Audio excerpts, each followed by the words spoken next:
Mm. Yeah. Mm.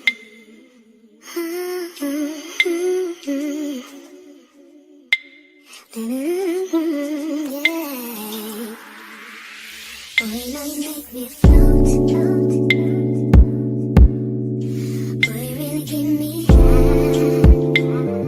Ooh, I feel like I'm on dope. 'Cause you serve me on a regular. Boy, need to tie this rope. Before you drift in me deeper. Baby, now hold me close. Let's take this overboard now.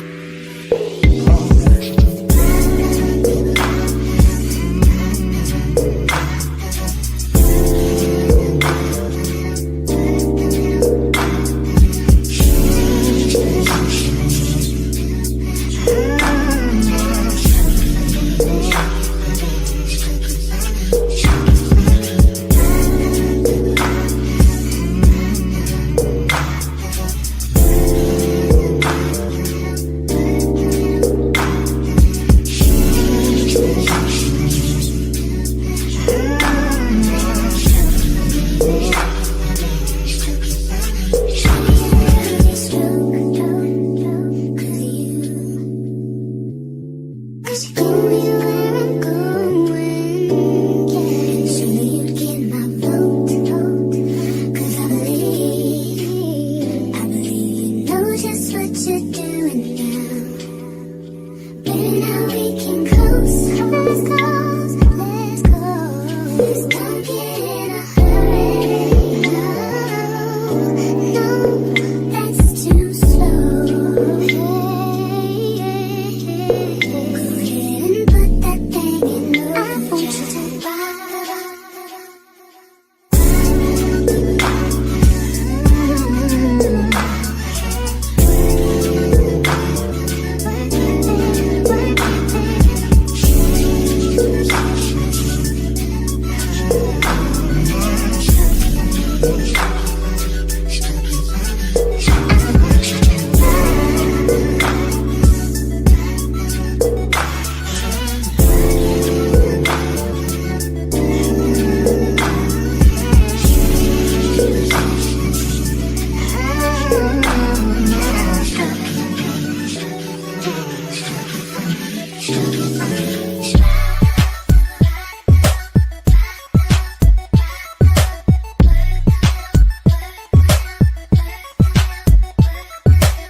Persian eyes, but she's from Nicaragua. Thought you was Persian love. Are we turning up or are we wasting time? Girl, don't waste my time. No party. I don't just wanna chill with you. Oh no, I wanna turn up on.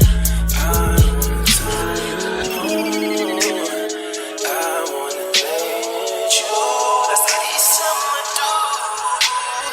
Ooh, fuck, I look like I don't wanna chill.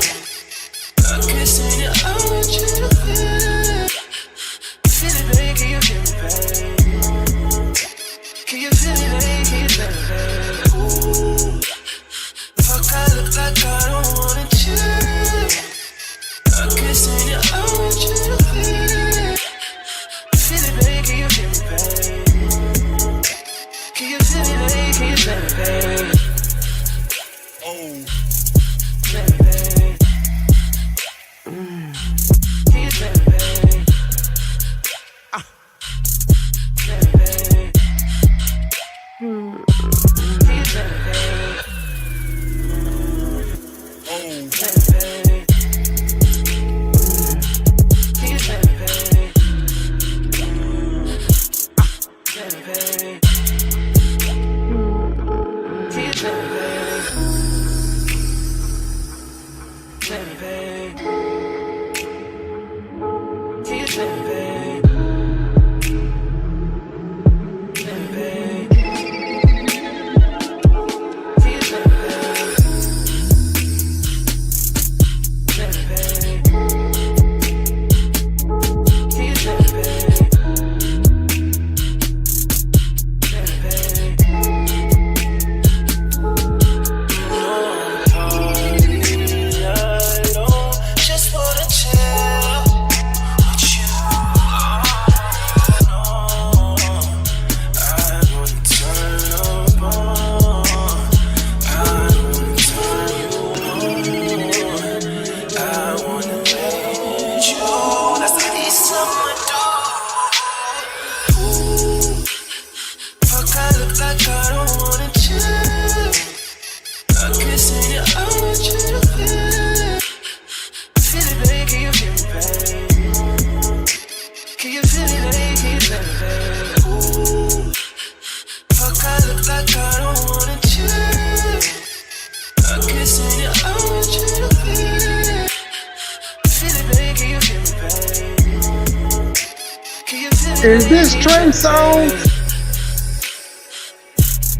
Feel it, baby.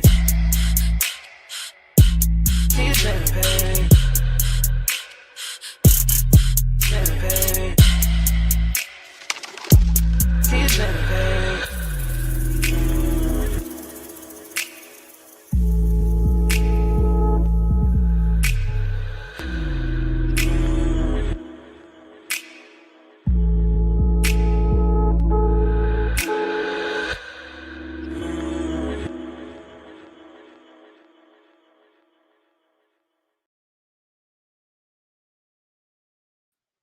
What you say, Trey? Was that Trey Songz? Uh, I guess. Why? That sounded like some get it on music.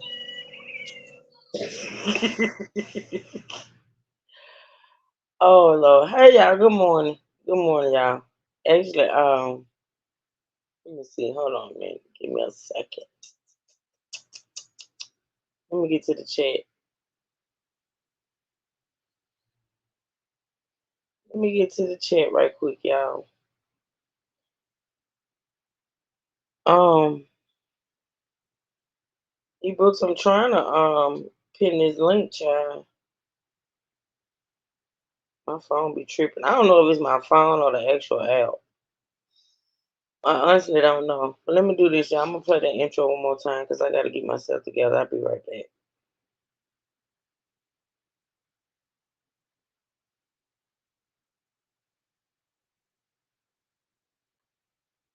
Mm. Yeah. Mm.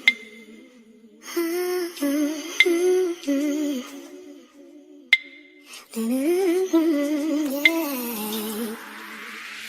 Oh, you know you make me float. Boy, you really give me high. Ooh, I feel like I'm on dope. 'Cause you serve me on a regular. Boy, these daddies rope. Before you drift in me deeper. Baby, now hold me close. Let's take this overboard now.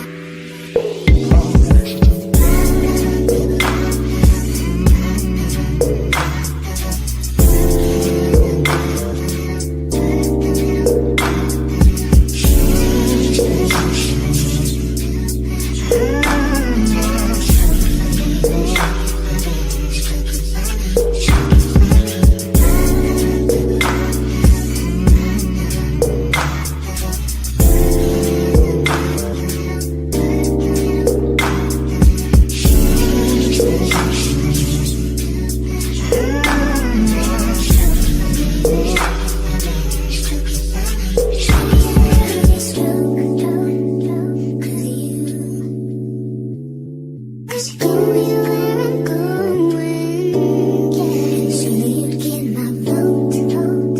'Cause I believe you know just what you're doing now.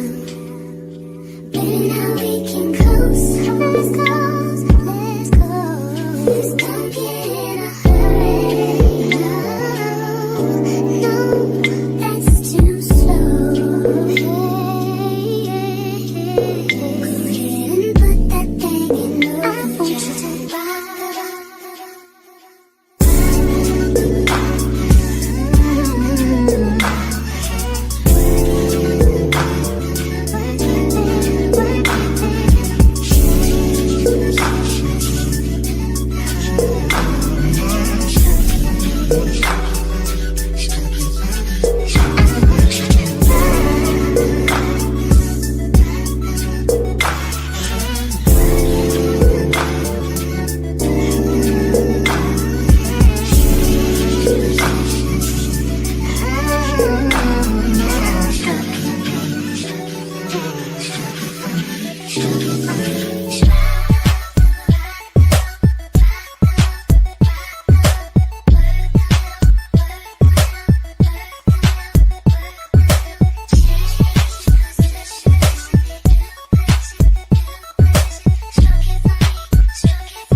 She's from Nicaragua, thought you was Persian love.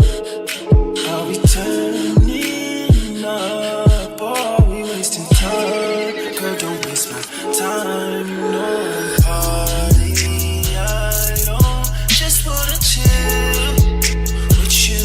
Oh no, I wanna turn up on. I wanna turn you on. I wanna let you. That's how these summer do. Ooh, fuck, I look like I don't wanna chill. I'm kissing your orange feel. Feel it, baby, can you feel me, babe? Can you feel it, baby, can you feel me, babe? Ooh, fuck, I look like I don't wanna chill. I'm kissing your orange feel. Feel it, baby, can you feel me, babe?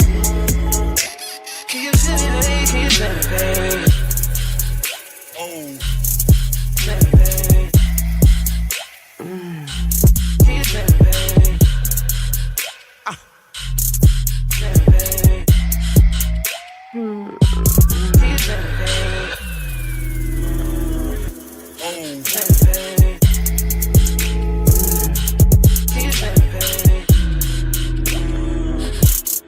Feel me, babe. Can you feel me, babe? Feel me, babe. Can you feel me, babe? Feel me, babe. Can you feel me, babe? Feel me, babe. Can you feel me, babe? Feel me, babe. No party, I don't just wanna chill with you. Oh no, I wanna turn up on. I wanna turn you on. I wanna let you. That's how these summer do. Ooh, fuck, I look like I don't wanna chill. I'm kissing your orange feel. Feel it, babe, can you feel me, babe? Can you feel it, babe, can you feel me, babe? Ooh, fuck, I look like I don't wanna chill. I'm kissing your orange feel. Feel it, babe, can you feel me, babe? Can you feel it, babe, can you feel me, babe? Feel me, babe. Can you feel me, babe? Feel me, babe. Can you feel me, babe?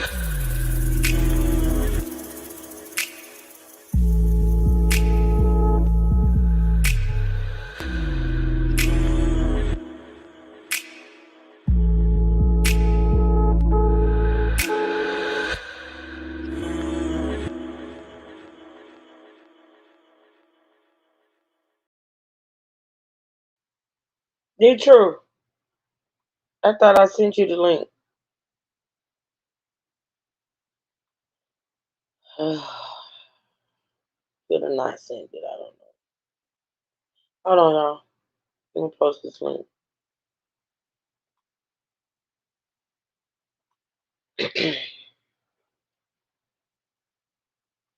Sorry about that, the truth. I thought I sent it to you.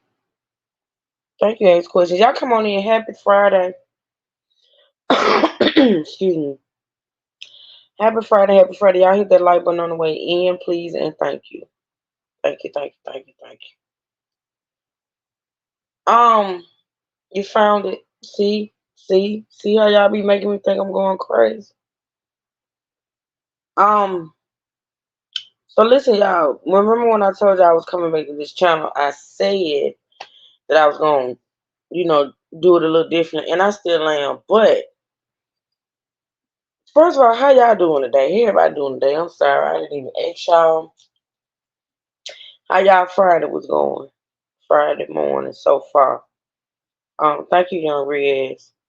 So listen,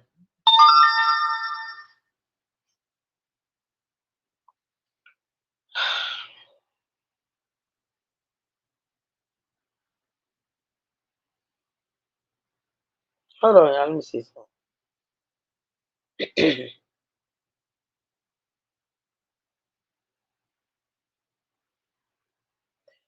um, so I had said that I was going to not cover live trials. I was gonna just bring stories, different stories every day, which I still am gonna do. But I caught one, y'all. Hey, D True, I caught one. That's really just not getting started. Hey, D True, Can you hear me? I hear you now. Okay. All right. I'm just chilling on the boat. I see. Is that Kermit on the? Wait a minute.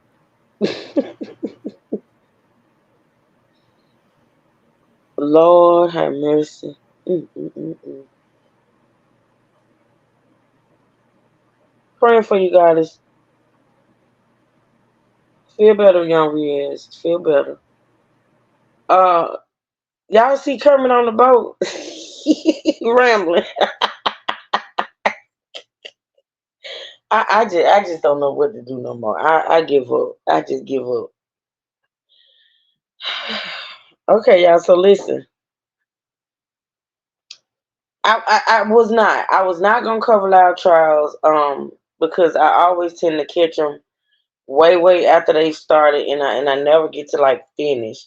But I caught one that actually started on yesterday, y'all. And I just can't help it. Okay, it started on yesterday, but I think it resumed today. I'm not for sure, but I found a channel so whereas I don't have to pay like the whole thing. They break it down. They break the testimony down into videos, and so it's a shorter process for me to play those instead of just playing it through. So what I'm gonna do today, though, and I don't know if y'all have heard of this case or not, but what I'm gonna do today is I'm going to familiarize everybody with the case. Um, I'm gonna play a video for me because this case is what, like a year old, and it just started. The trial just started, right? So what I'm gonna do is play a video today. 2022. Oh, 2022. Okay, 2022. Yeah, I think So she went missing in July of 2022. okay, thank you, D. True. All right, so over a year, by 2 years now, and the trial just started yesterday, and I'm going to play a video that kind of sums up the case that they have against him, and then I'm gonna also play a press conference that was aired a year ago. And you seen it, Natasha? Oh, okay, good. And then we're gonna get into the actual testimony of day one of the trial. Okay. All right. So these you while I play this video, you stop me if I need to stop. Um, if you want to add any details to what they're saying. Okay. Okay. All right, y'all. So this is the case of. Let me bring up the photo.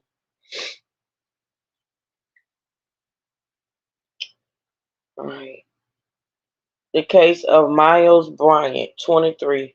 Miles Bryant, and I'm thinking he was 23 at the time. He was a police officer, new police officer. Um, and he was charged with unaliving a teenager, 16 years old, by the name of Susanna. I think it's Susanna Morales. Morales. Yeah. So Susanna Morales. he was a sheriff Oh, he was a before sheriff. before he became a police officer in that town. And what now? I know it's in Georgia. What? Guyan County. It's Is it uh, Gwinnett? yes, Gwinnett. Yes, Gwinnett County. Oh wow. Okay. That's where the courthouse where I got the papers from. Okay. All right, y'all. So let's get a little background on the case for everybody that doesn't know anything about it, and then we're gonna get into the testimony. Okay. So this video was done let's see, 3 months ago, and it was dropped on one of my favorite channels, Law and Crime Network. If I can get them out to put that link in the chat, Law and Crime Network. Okay, so let's listen. Today's case is one that has been going on for over a year now. And honestly, it is one of the most frustrating cases that I have covered in quite some time. As I have researched it more and more, the lack of accountability, I guess you could call it, truly just shows within all of the details. And I truly feel as if this case needs more eyes on it so that people can finally be held accountable. Hey guys, I'm Annie Elise. This is 10 to Life. Let's get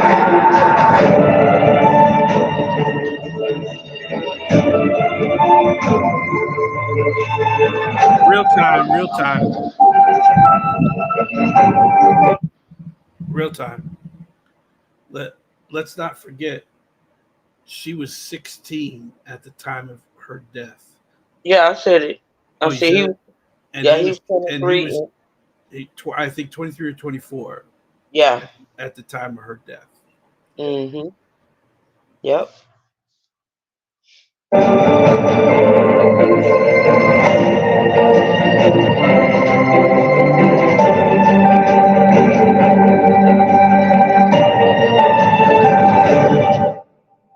16-year-old Susanna Morales was born on June 24th, 2006. She comes from a very tight-knit family. She lived with her mom, Maria, and her stepdad, Leo. Susanna was the baby of the family and had two older sisters, Jasmine and Jalissa, as well as a stepbrother who she loved, although she was especially close with Jasmine. In the summer of 2022, Susanna was living in Norcross, Georgia, and was a high school freshman.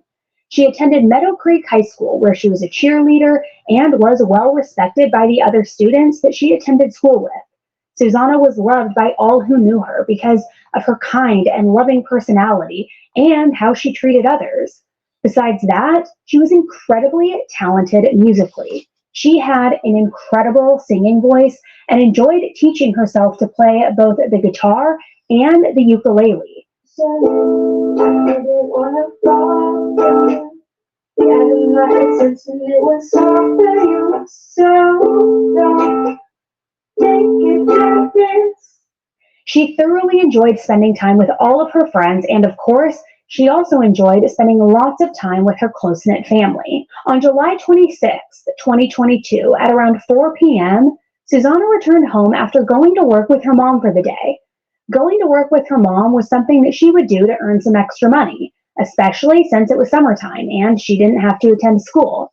So after coming home, Susanna got ready and left for her friend's apartment around 6 p.m. She was wearing blue jeans, a yellow tank top, and white Crocs.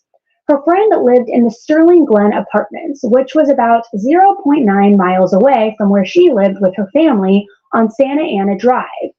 When she got to her friend's apartment, she texted her mom to let her know that she had arrived and she was there safely. After spending a few hours with her friend, Susanna texted her mom around at 9:40 p.m. to let her know that she was going to be heading home soon.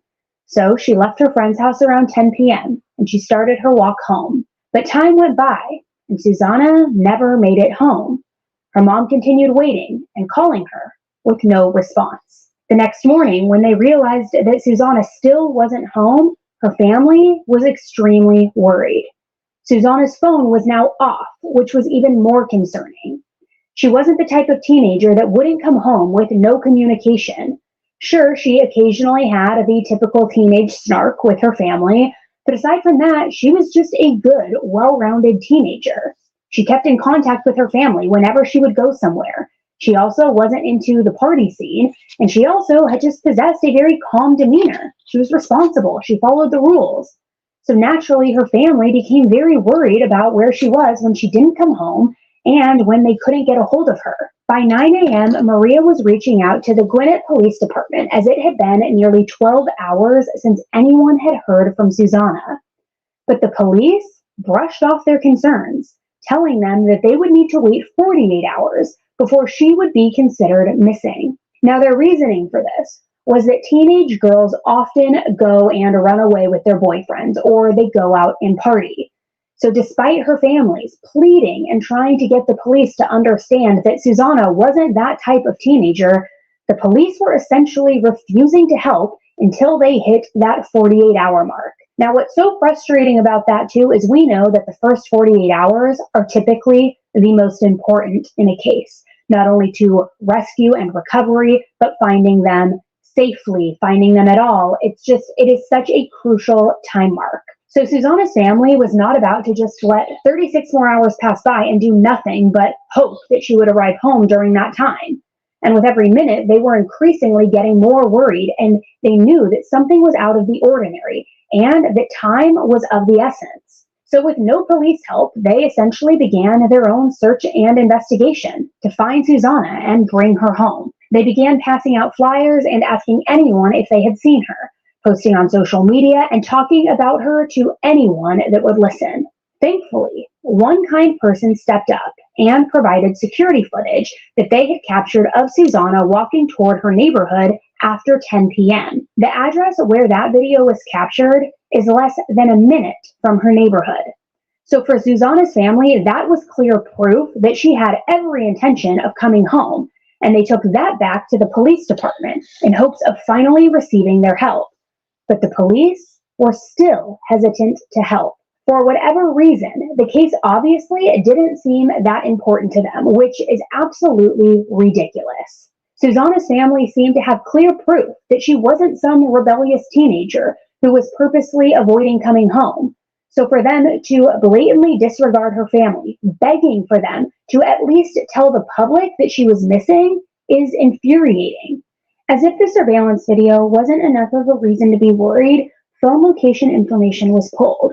There's still some question on whether or not her family pulled her location data or if the police did it. From what I've been able to find, Susanna's family said that they did it. However, many articles are phrased in the way of the police being the ones to do that. However, they found that from 10:07 p.m. to 10:21 p.m., data from a location app on her phone showed her walking along Singleton Road. Then from 10:21 p.m. to 10:26 p.m., her phone data indicated that her last known location was Oak Walk Trace near Steve Reynolds Boulevard. I'm going to take us through the map of her whereabouts according to her phone. When you look at this map, the pink circle is right around Susanna's home, where she was heading according to the message. So, according, we're going to probably hear this later, but it was her sister who got worried, and then went and looked at Life 360. So again, we have another case is that using Life 360 to piece together the last moments of a person's life, and because they got a crash alert. So the Life 360 actually gave them a crash alert, and it went to her sister's phone. So the sister woke up the other sister to take her to the location that Life 360 said there was a crash alert from, which probably means that the phone had been thrown down violently. But when they went to the spot but couldn't find any evidence of an accident or anything that indicated any foul play. Okay, I just wanted to add that because this woman was like, I don't know who initiated this, but it was the sister because she got a life alert, a crash alert on her Life 360 for the missing girl. Okay, you can go back. Okay, thank you. I'm trying to pull up this little map she finna talk about. That's what I was trying to do. What is Life 360? A tracker? Yeah. Okay, Life so 360 is in the app. Go ahead and tell her what Life 360 is an app. It's a GPS mapping system, which your phone links to, so you can always know where the phone is, which is the person. So you actually can have any family member linked to for all your family members can link the Life 360 to you, your mother, your father, your cousins, anyone you want. You give your link to them from Life 360, and they can actually pinpoint exactly where you are from the phone coordinates, because it overlays a satellite, like a cartoon satellite map description of wherever you're at. And it doesn't matter where you're at. You could be anywhere in the country, and it will pinpoint you down to the street that you're on, almost inside wherever you're at. So if you go in a restaurant, it will tell you you're in that restaurant. So that's what Life 360 is. If you don't have it, it's a very, very good app. Actually, a lot of bail bondsmen are requiring their bondees to actually get Life 360 on their phones, so that they can tell where their bondee is at all times. And it's a requirement for a lot of them of the bond now. All right, go ahead. Okay. All right. Almost there, y'all. Give me a second.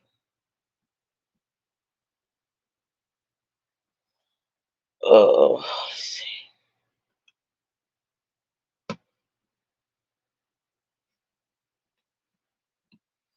I had to put it up, then it left me.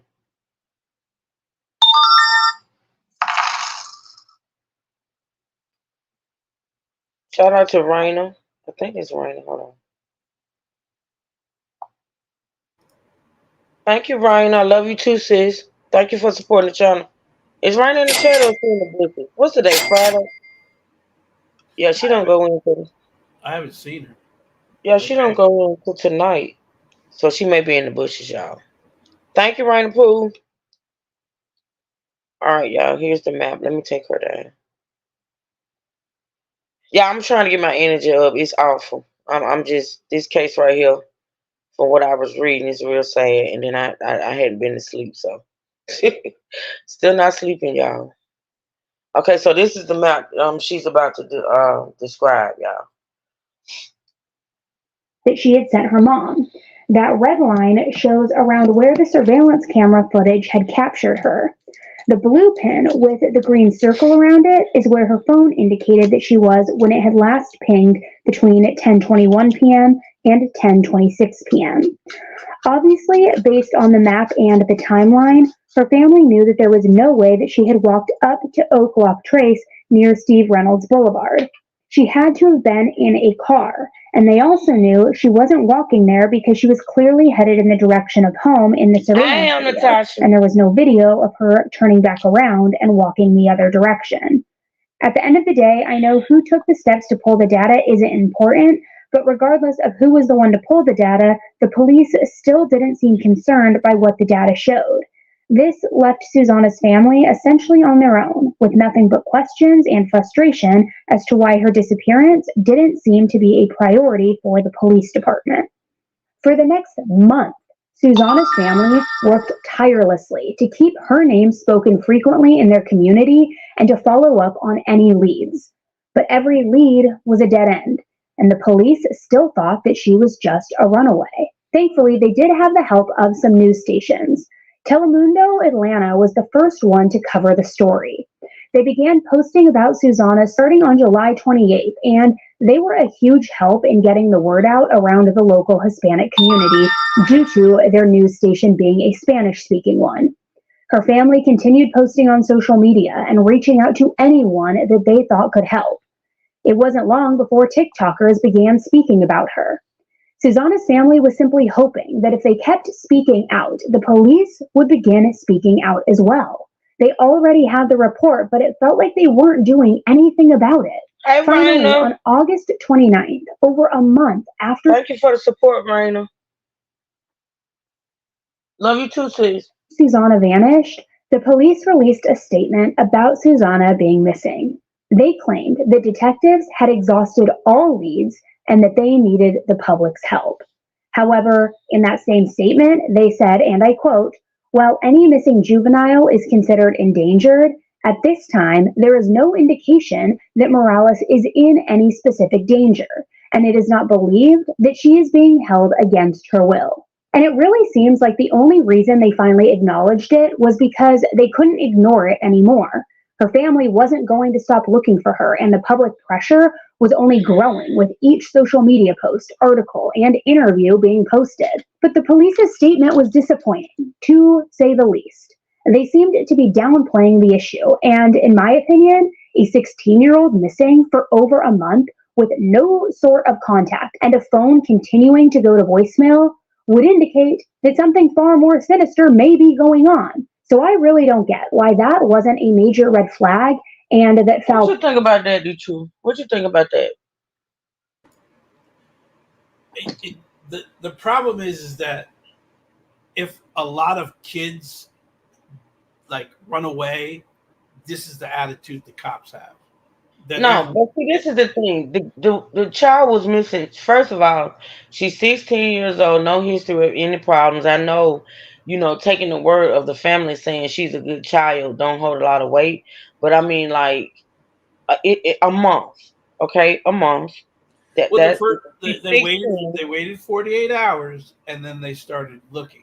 How so hard they proud looked, looking. I don't know. But I again, hate to say, I want to say something so bad, but I'm not gonna say it. I'm not gonna put that stigma on this case without just know. they ignored it. They they They did. they I mean, didn't make just, they didn't make it a priority. But again, what is the makeup of the police department? Is it predominantly white with some black officers, not very many Hispanic officers? Because that cause makes a I'm lot. telling you, for those that don't know, which I'm pretty sure everybody in this chat know, Hispanics get it just as bad as us. I'm sorry, they do. They do, and they didn't think that this child's life was worth like, I mean, like a month. Come on, D True. I They don't. because there was no evidence of any foul play or there was nothing at like anywhere on the her trail or no reason. And I think that the fact that she got in a car to them made it seem like she willingly got in the Yeah, car, I get that. and Yeah, that her and whoever got in that car disappeared. So right. But again, what about? Well, I guess you could say she probably did. Cause see, I was gonna say, what about that notification from Life 360 to where her phone? But with that, they can easily say she dropped it. yeah, and that's what I'm saying, because the family went to that specific spot but didn't Mhm. see anything. There was like there was nothing of a crash or anything Mhm. of that. He quickly picked that phone up. He had Yeah, to I have think picked he that phone grabbed up. her. Yep, I think he grabbed her. She dropped her phone, yep. and he picked it up and her and Now, you know in order to trip that app, I think he surprised her. The phone he went in the did. air. The phone went in the air because it has to be a specific It distance has for the that phone impact to has to drop. be right. Very Hey, for my God. yeah. Hey, Natasha Pooh.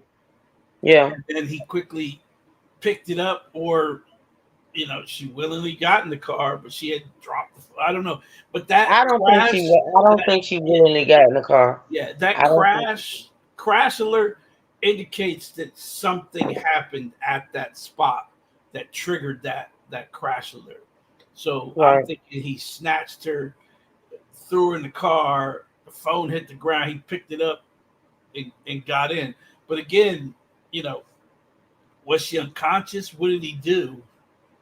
Hey, Because Sanjia. Good to see you, Sanjia. it's Yeah. like that's a lot to grab somebody, throw them in the car, go pick something up, and then you run around the car to get in. You know, that's a lot to Yeah. restrain a human being, even a 16-year-old girl. That's a lot. But the police have no excuse for any of this. And they're just going to say, well, we get a lot of missing persons Yeah. reports, and it's the kids run away, the kids are out having fun, but a month later, the police have to know that something Because again, a 16-year-old girl not turning on her phone in a month, Come on. that is almost impossible. Hell, you old ass women can't go without your phone for 30 I mean, minutes. why we got to be old age? I'm just saying, Why it's we just got to be? in this day and age, for anyone to not have their phone with them Pretty is much. almost impossible. Pretty much. So Pretty much. that put up a red flag, but they hit somewhere along that line. They hit a roadblock. They exhausted everything. Nobody saw her. There was no surveillance of her. But I don't think they really looked hard. Remember we I talked don't about think this they did too. the other day where they tracked every surveillance camera along that route. Now understand, the police basically know everyone that has a camera, especially businesses, so Yeah, that businesses. they Absolutely. don't have to dig it up later. They know everyone on every street who has a camera and which way it points. Right. Hi, Miss And Margie. now this is something I learned not too long ago, Hey, but Candy. Keep most talking. I'm just speaking to the people as I see yeah, them. most of the cameras at intersections are live cameras, which don't get recorded. Hmm. They're just live cameras Hmm. that show spurts, but they're not recorded. Yeah, because they only snap when your ass run the light. Yeah, let's see that, but that's a different system. There's another system. Well, yeah, again, some of them are doing that now, where they switch to the camera snapping the picture, but Hmm. it's just a live feed that Hmm. someone looks, and if they see an accident, they'll do something. But most of Hmm. those are not recorded, so Right. they can't use those. Yeah. Okay. Let's listen to some more, y'all. Play didn't seem as if it was being seriously looked into. Of course, it's common for teenagers, yes, to turn off their phones if they go Hey, out Miss for the night Carla. and they aren't supposed to. But Susanna had clear permission to be out, and she was heading in the direction of home on surveillance, meaning she had no reason to turn her phone off. And also, most 16-year-olds wouldn't keep their phones off for over a month. They would turn it back on at some point to interact with their friends, scroll social media, and whatever else teenagers are doing on there. If their phone was dead, I can't imagine that a 16-year-old would willingly not charge it for over a month. Also, let's add in the fact that school had been in session for 3.5 weeks by the time police finally decided to publicly acknowledge her being missing. So, what in the hell were they thinking? She had friends. She was a cheerleader. She was a good kid who had never just been a rebel and skipped school. Why did that not somehow alarm them? Make it make sense, It because don't. I It just don't. can't. It don't. Susanna's sister Jasmine did an interview the day after the police finally released a statement where she spoke about her beliefs compared to the police's and that surveillance footage. It's frustration of not knowing where she is, not knowing anything, you know? Like, all I ask sometimes is just, I just want to know where she's at so I can get her. For more than 1 month, Jasmine Morales has been praying for her younger sister's safe return home. Something happened in between the place that we got the camera footage from and our neighborhood, and that's like a minute apart. So something happened in that little minute, and we just haven't been able to figure out what happened. Gwinnett County Police initially considered Morales a runaway, but tell 11 Alive it has exhausted all leads and now needs the public's help. It adds that there's no indication the teen is being held against her will, but her sister thinks otherwise. So we know that she's not out there because she wants to be. She will never do that. I mean, it's been over a month. It would have been nice if she would have contacted at least her boyfriend, my mom, me, or at least. For the next few months, there was absolutely no new information. Each time people at the news station would follow up, the police would just say that they were following any leads, but there were no actual breakthroughs. Thanksgiving came and went, Christmas came and went, New Year's came and went, and no one heard from Susanna, and police did not release any more information. Throughout that time, her family, though, never gave up. They were constantly on the go, chasing any sort of leads that came their way, even ones that came from out of state. They were desperate. and they did not feel like they necessarily had the full support of the police department, Wow. which makes absolute sense based on how they responded to her family's pleas for help when she first went missing and even after that. But on the flip side, the police were claiming to be following up on every tip and lead themselves. Finally, in January of this year, they approached Susanna's family to get more information. With that, they simply asked for a DNA sample from her mom, Maria, and they also requested that they be given dental records. Oh, God. Dental records and DNA requests are often used to identify someone when they are found deceased. So naturally, that further increased the worry that Susanna's family was feeling, and they began to fear that police were no longer searching for a missing person, rather they were searching for a body. But no one was made aware of anything else until the beginning of February. On February 6th of 2023, a call came into the police from someone in a wooded area, and they believed that they had come across naked human remains. The area in question was over 20 miles from Norcross and was essentially on the Gwinnett County and Barrow County borders. Initially, police obviously did not have an identity and claimed that they were not sure about a foul play aspect. The news published stories about the human remains, which left the community speculating, but hoping that maybe it wasn't Susanna and that she was still alive. The day after they found the remains and before they even had an identity, police decided to do a grid search of the area to look for potential clues. While doing that grid search, they came across a gun near where the body had been found. The body they had found didn't appear to have been shot, though, in any manner, but obviously that was an odd find, and they started to believe that it may have had something to do with the victim's death. The following day, on February 8th, police announced that the human remains that were found were in fact Susanna's remains, and that they had been formally identified based on her dental records. Her family was beyond devastated. Not only were they dealing with just this incredible, aching amount of grief, but add in the layer that they had spent months begging and pleading to be taken seriously. They knew something bad had happened. They felt as if they were essentially ignored and time again. I can't even imagine the agony that they were in when they found this information out. But the big question was, who would do such a thing?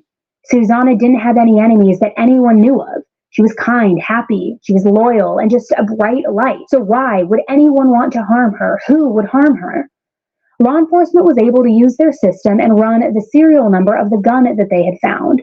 And that serial number traced back to 22-year-old Miles Bryant, a former Army member who was a police officer for the city of Doraville, which is just a town over from Norcross. Finding a fellow officer's gun near a crime scene was shocking in and of itself, but then they realized that the gun had been reported stolen at 11 a.m. on the 27th, just 2 hours after Susanna's disappearance was reported to the county police. Not only did Miles report his gun missing, but he also reported that his wallet and military ID had also been stolen. He had told officers that he had accidentally left his trunk open and someone got in and stole his things. Yeah, I'm taking a risk, but I'll take it. I'm gonna show the actual testimony, Miss Margie. I'm gonna show the testimony. Yeah, he was a cop. Asked questions. But He was military. He was a sheriff. Then he was a cop. Go ahead, Victor. and he was a courtesy officer at the complex where her friend lives. Yep. He watched her leave. He watched her leave, and He pretty much he followed her. So his mistake was leaving that gun out there, Leaving that gun. which I think he may have dropped and couldn't find it. Right. Yep. In the rush, because he didn't even use the gun. He may have shown the gun to her to keep her quiet, or to maybe that's how he made her get in the car and stay in the car. Right. But he filed it, and the whole excuse of, I accident. How do you accidentally open your trunk and it doesn't open up all the way. Like All right. even if you hit the on your key, the trunk pops open.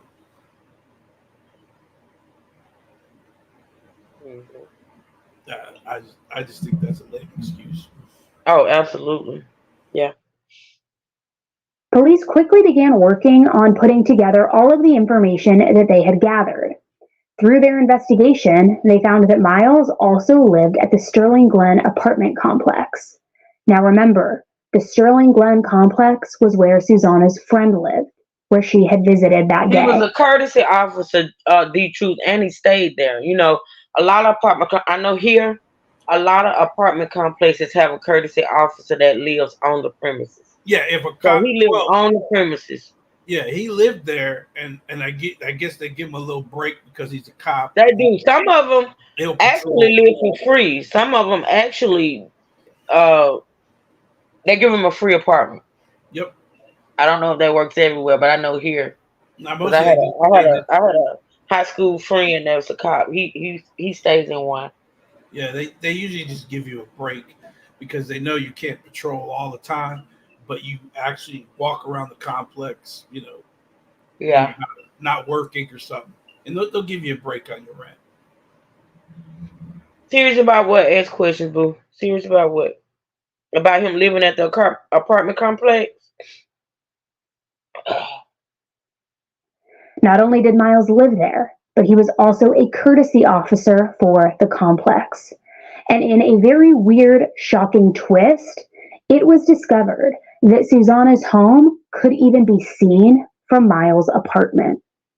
Too many things were not matching up, and on February 13th, Miles was arrested on charges of concealing a death and a false report of a crime. Police claimed that Miles had dumped Susanna's naked body in the woods. The report he made about his truck being broken into and the items stolen was deemed to be a false report. He was arrested at his apartment, and neighbors witnessed a bedsheet being taken out of his car before it was towed. Coincidentally, that happened to also be the same day as Susanna's funeral. Susanna's family allowed the Telemundo station to film her graveside service.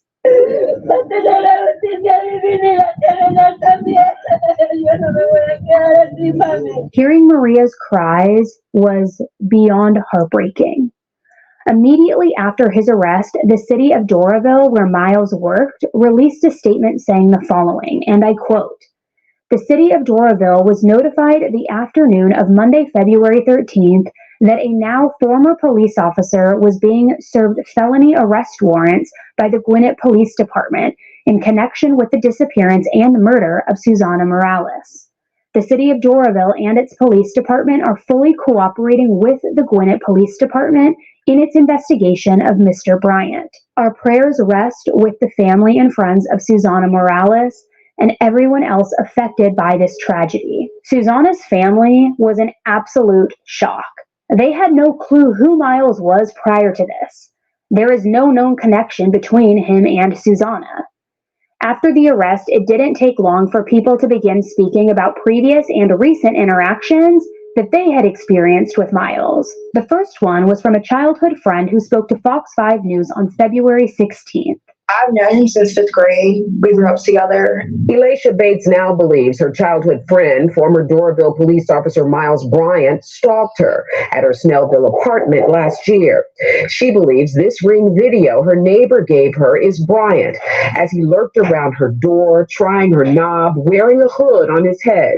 She says he even broke in one time when she was not home. All my neighbors told me that she saw Miles coming to our community and listening to my door when I wasn't home and just trying to see if I was home, messing with my doorknob and stuff. She told me, and once she showed me the video of him, it was all alarming. This stalking, she says, happened before 16-year-old Susanna Morales went missing in July, and after the teen seemed to have vanished, leaving Bates to think I was shocked. I felt like it could have been me because he was the person at my door coming and unscrewing my knob and kicking it down and stuff like that. In July, she says it was a screen grab that led her to identify the man in the fatigues as Bryant, a man she knew who tried to reconnect with her, but she was not interested. She says Bryant became so aggressive she feared for her life and reported the then police officer to his employer, Doraville Police, and even Gwinnett Police. Then did you go out and get a firearm because of him? Yes. Doraville Police say they launched an administrative investigation, talked to Bryant, and the behavior stopped. Doraville PD says they told Bates to report any potential criminal charges to Gwinnett Police. Gwinnett says they are not sure why her complaints were not followed up on, but they are reopening her case. Ms. Bates believes both police agencies dropped the ball. I don't think they took the matter serious because he was a cop. However, I do feel like if they did, Susanna could still be alive. So essentially, we just learned that all Miles got for his behavior was a little talking to. Over time, a total of 4 former female friends all accused Miles of breaking in or trying to break into their homes. One of them even said that he had stolen her underwear when he broke into her house in 2018, which is just beyond creepy and weird. Now you hear this. Well, Now why in the hell was he still on the force? they didn't report it. They came forward now, but they didn't report it. And they didn't accuse him of the one breaking in the house. They're just putting all these pieces together now. But Wow. a little thing that kind of slipped by that she said in this report was that he tried to remove the doorknob. I'm gonna see if I can show. They show what happened. Let me see something. Keep talking, D2. I want to show Yeah. this to them. So he was accused of trying to remove. They have video footage of him trying to remove the doorknob from that woman's door so that he could get in. But that behavior, they didn't accuse him of stalking, which would be an immediate dismissal if he was found guilty or if they found evidence that he was actually stalking that woman. He would have been immediately fired as a police officer.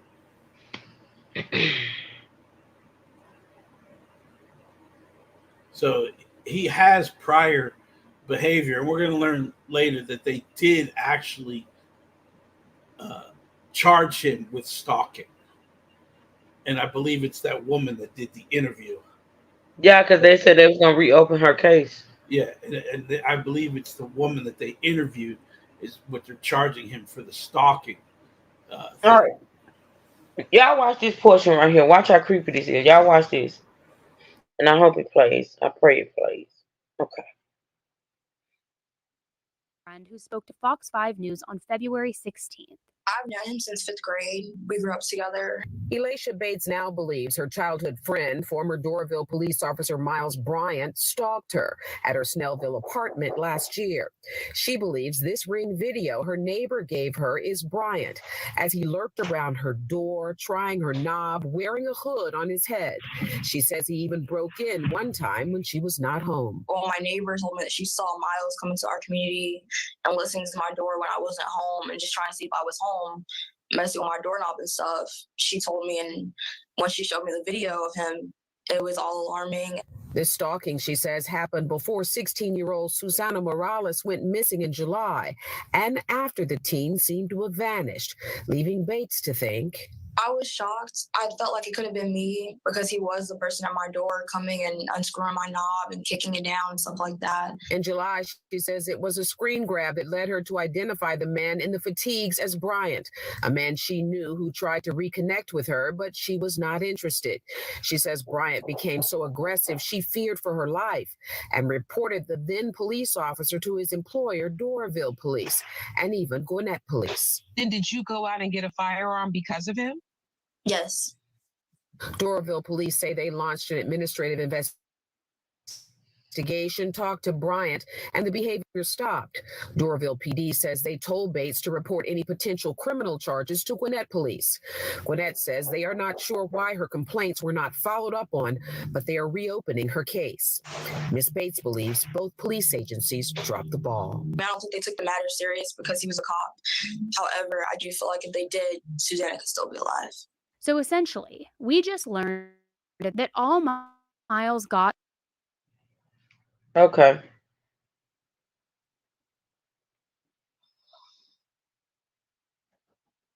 Yeah. All right. Let's Now, listen. it is hard to prove stalking. Usually, when it comes to stalking, a restraining order has to be placed on the person that they're saying is stalking you. And then it becomes easier to prove stalking because, again, well, him turning the knob was kind of should have been looked at more. Like he's actually trying to get in the apartment. He's not just knocking on the door to see if somebody's home. He's turning the knob to try and get in. But again, stalking is not an easy thing because people are like, hey, I was over there. They'll tell you 5 different reasons on why they were there or what they were there for. Oh, I was just seeing if she's home. She's an old friend. So, because it stopped, they didn't look into it anymore. Go ahead. Okay. Here we go, y'all.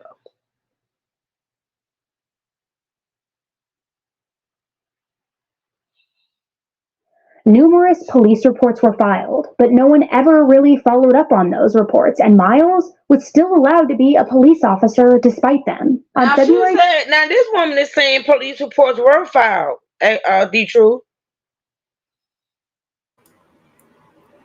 Numerous police reports. That's what she just said. You want me to take it back? No, I heard it. Mm-hmm. Numerous, but are they by the same woman? Oh, I don't know.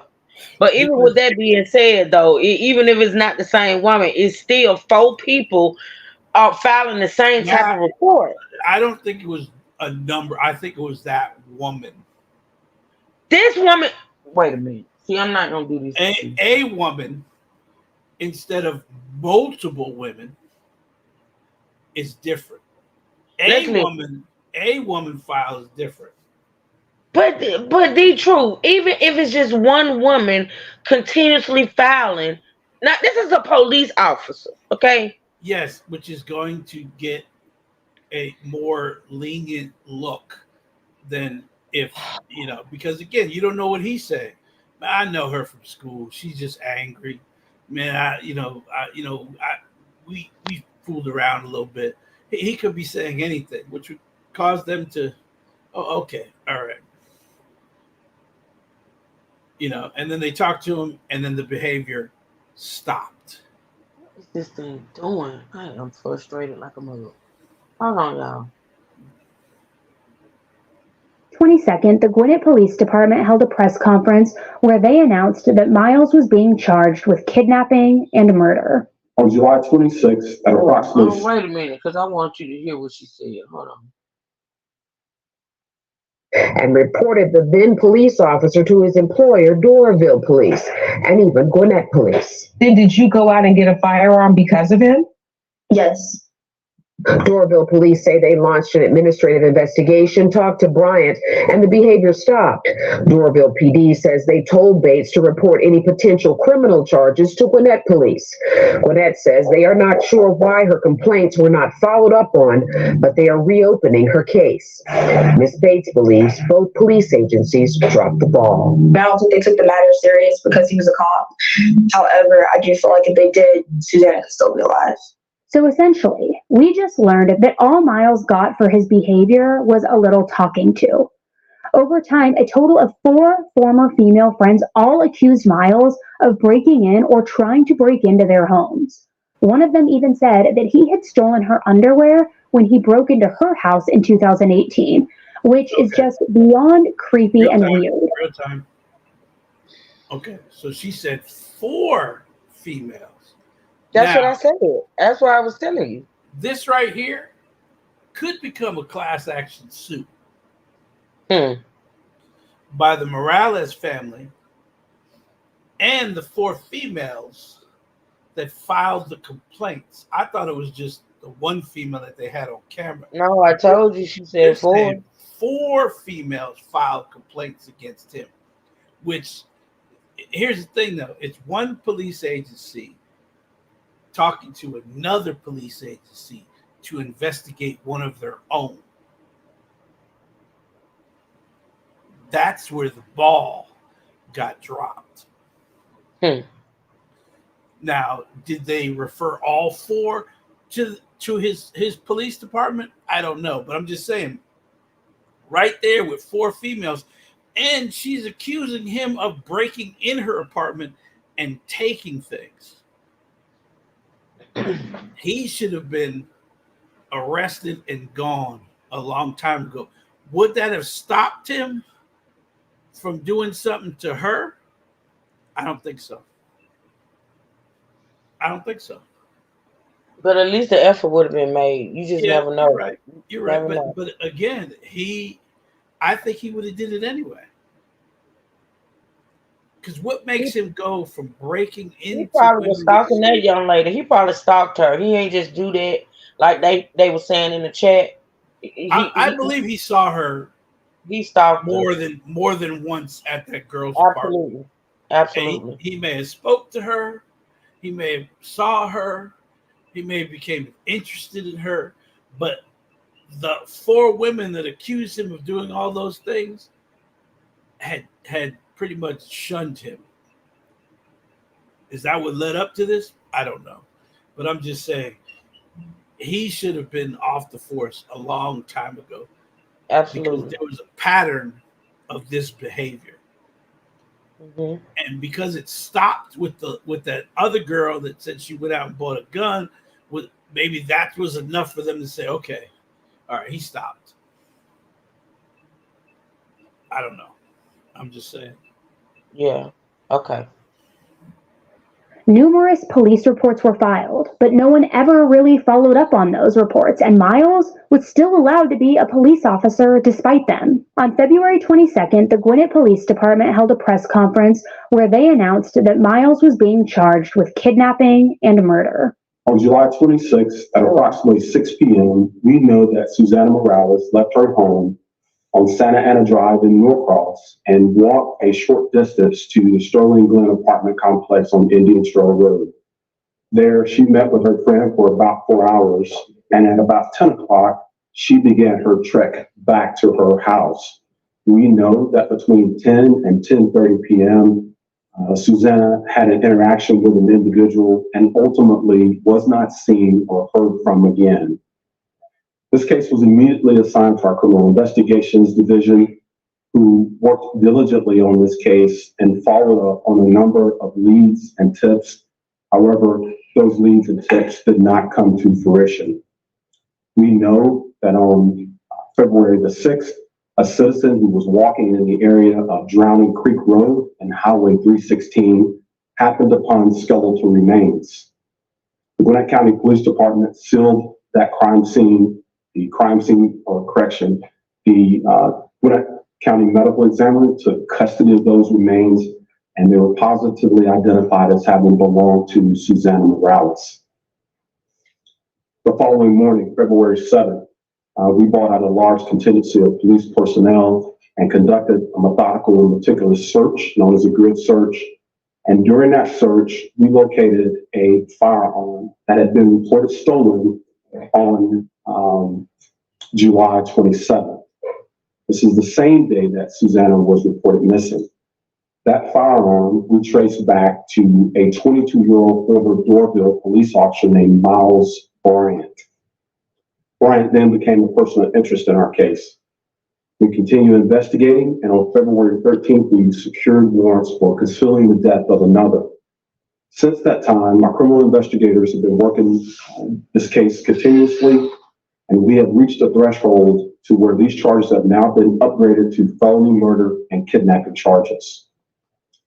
I would like to thank the Gwinnett County District Attorney's Office for their assistance along with the Doraville Police Department. Miles appeared in court on the 23rd to be read his charges and was given no bond, with the judge citing that he was a danger to the community, which, yes, obviously. In early March, he was charged with burglary for a 2019 incident as well. A woman who he had attended high school with had her home broken into when she was gone and caught someone walking around on her surveillance camera. Hold on, y'all. Let me see if it'll let me bring this up. Give me a sec. You got anything, D-Truth, while I pull this up? No, they're just like, again, if they could see his face on the ring camera, but again, he knows that there's a ring camera there, because when he comes up and you could possibly see the side of his face, he grabs his hoodie and pulls it out so you can't see his face. So he knows there's a ring camera there. But that one time that he showed up in fatigues and all he had on was his army hat, he couldn't cover anything. And that's the picture that she used to identify him.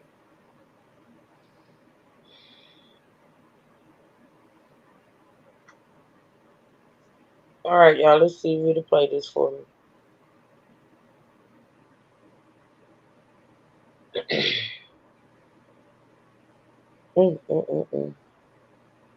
I'm sorry. Ooh. Hold on, y'all. Oh, shit, it's acting up.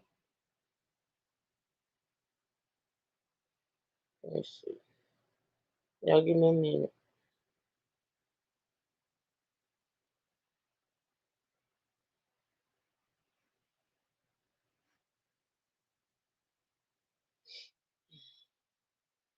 Uh-oh. I done put it back up.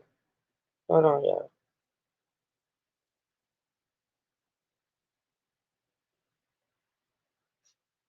All right, let's see.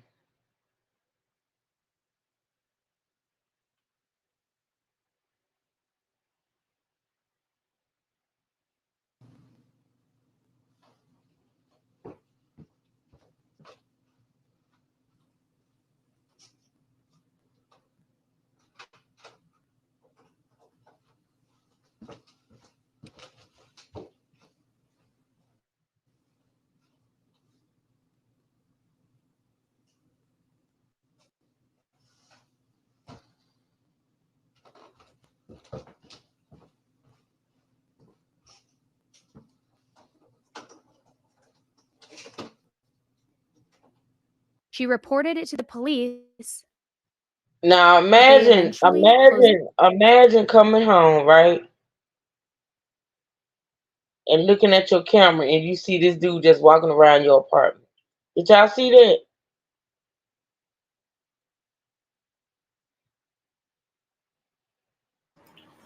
Well, the neighbor was so, I guess, alarmed that he was over there turning her doorknob that she felt that the neighbor felt the need to show that to her. Mm-hmm. But this footage right here was actually inside one of those victims' apartments. I think it's the one that he stole the underwear from. Uh-huh. Yep. Yep. All right, y'all. Let's get through this video. It's almost done.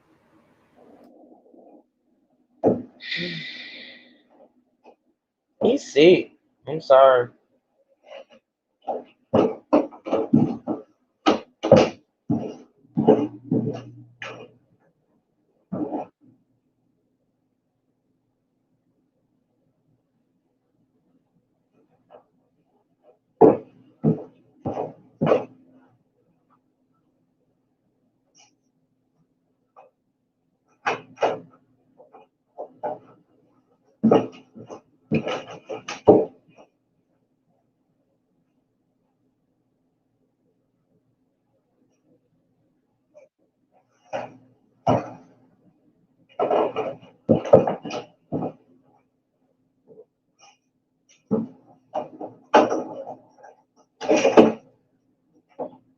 She reported it to the police, but they eventually closed the case.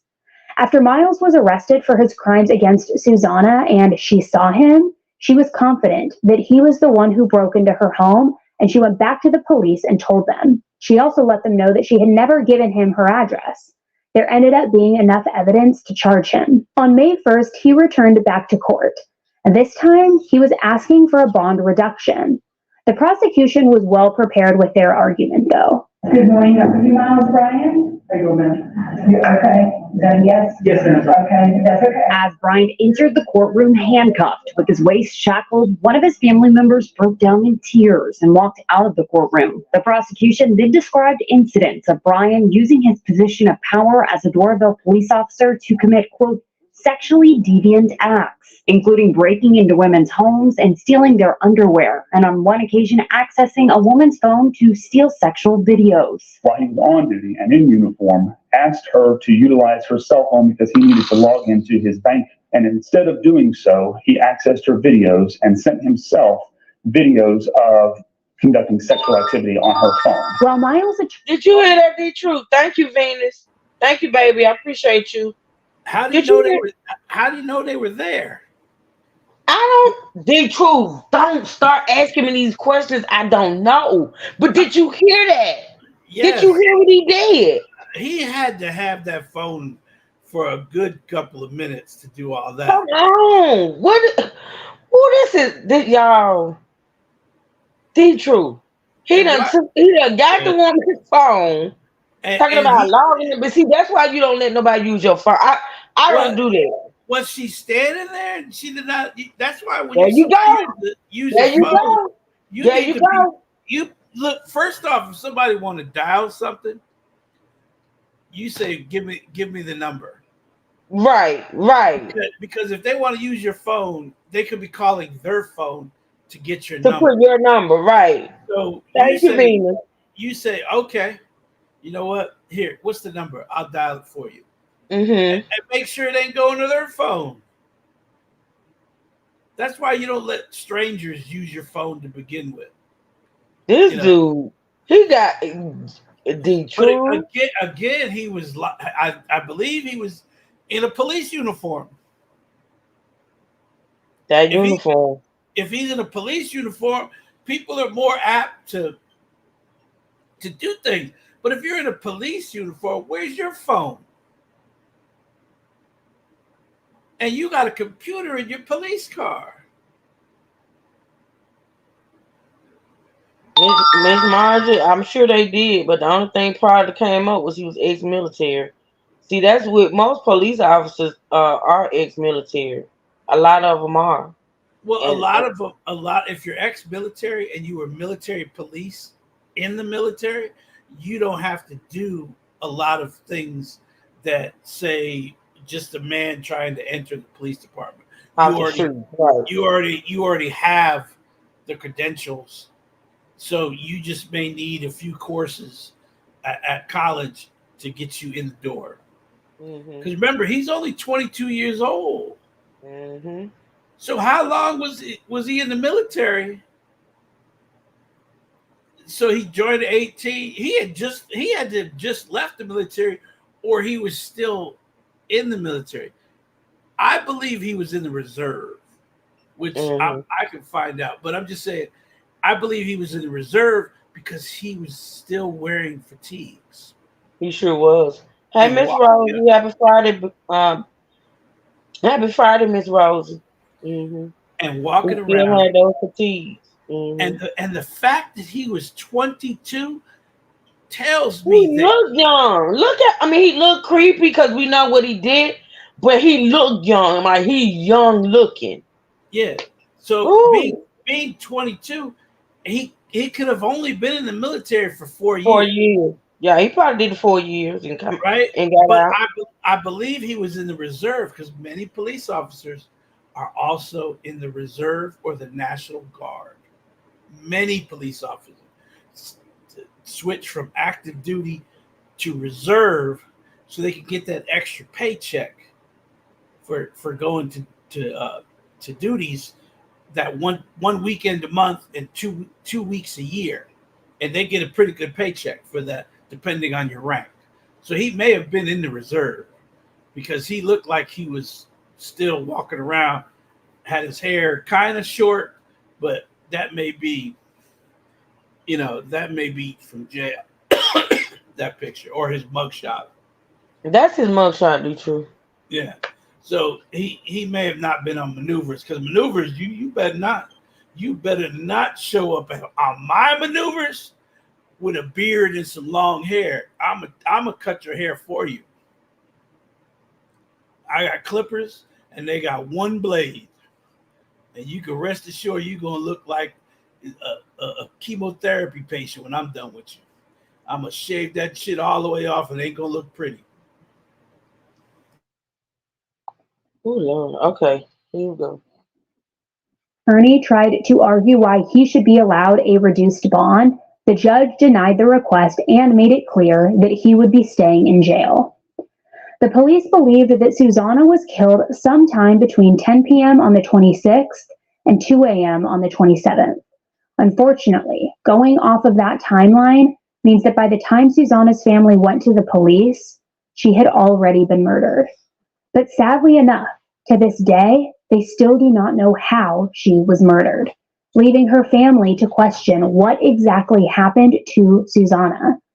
The only thing law enforcement has shared regarding her cause of death is that they do not believe she was shot. However, they do believe that Susanna was likely harmed and violated in a sexual manner and then killed before her body was disposed of in the woods.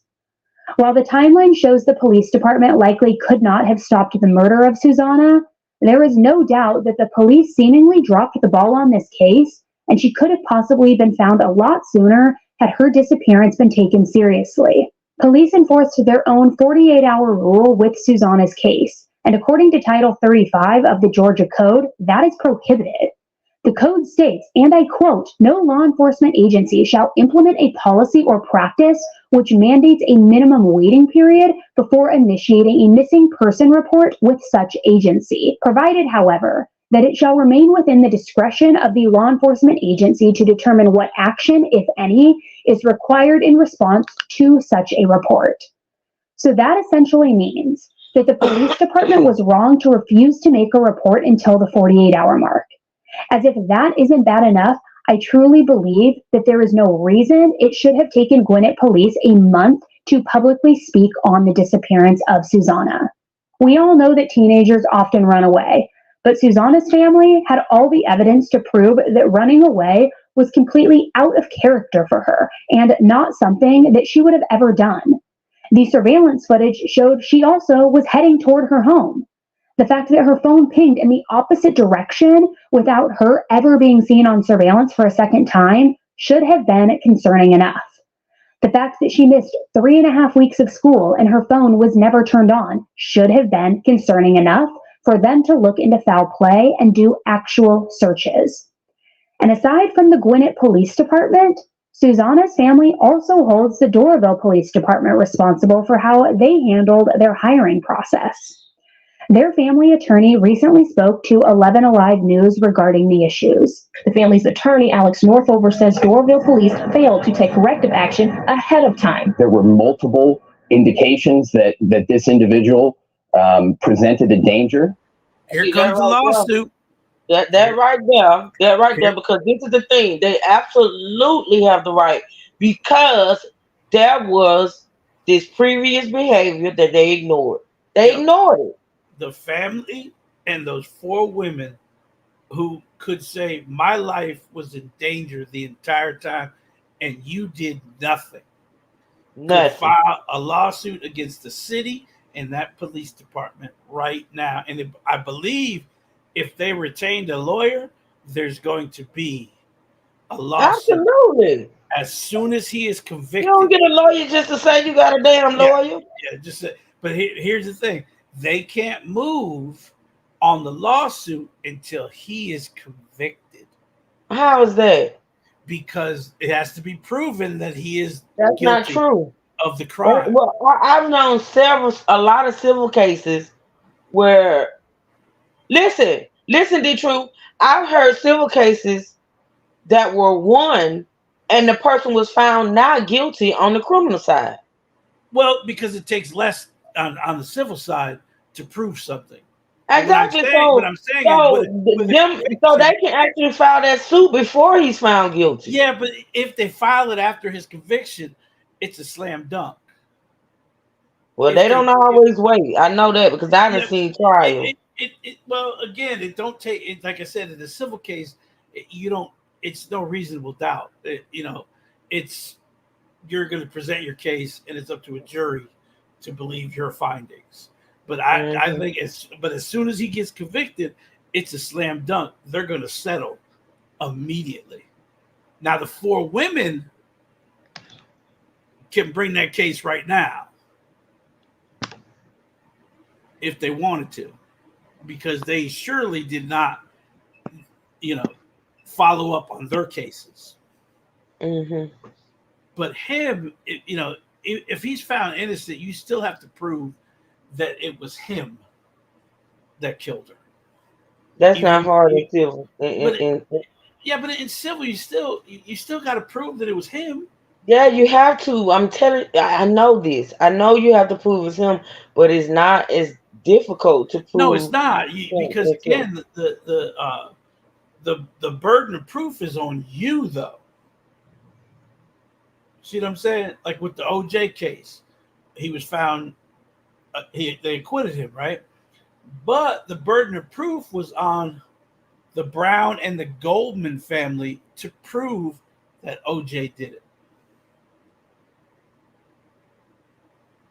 All right. Let's listen to what this attorney got to say. There was a previous allegation of stalking. Northover says the city of Doraville should take accountability. He says he's talked with officials during an ongoing criminal and civil investigation. Take responsibility for their role in this tragic incident and take measures to make sure that this doesn't happen again. To do that, Northover says it's time for change when it comes to the process of bringing in new officers. Increased hiring, screening procedures, adequate training. The case for Miles Bryant is still ongoing, and I'm sure it will be for a while. My hope is that in the end, justice is served for Susanna, and Miles will never be able to harm anyone again. This case raises a lot of questions and concerns within the county. Specifically, many of the residents are questioning how the cases related to missing children of color are treated in their community. There have been a few Hispanic children who have gone missing, and many members of the county do not feel as if they were taken seriously. Susanna's family actually did a panel about it in Gwinnett County. As a parent, there's nothing more terrifying than having your child go missing. But as a mother, a woman who has carried and birthed that child into this world, that is a pain beyond expression. And the devastation that follows the discovery that your missing child was murdered is unspeakable. For all the parents in this audience, pause right now and imagine the worst. Your baby goes missing for a day, 7 days, 14 days, a month, 2 months, 7 months, and then one day, police contact you asking for a DNA sample, and your child turns up in literal pieces.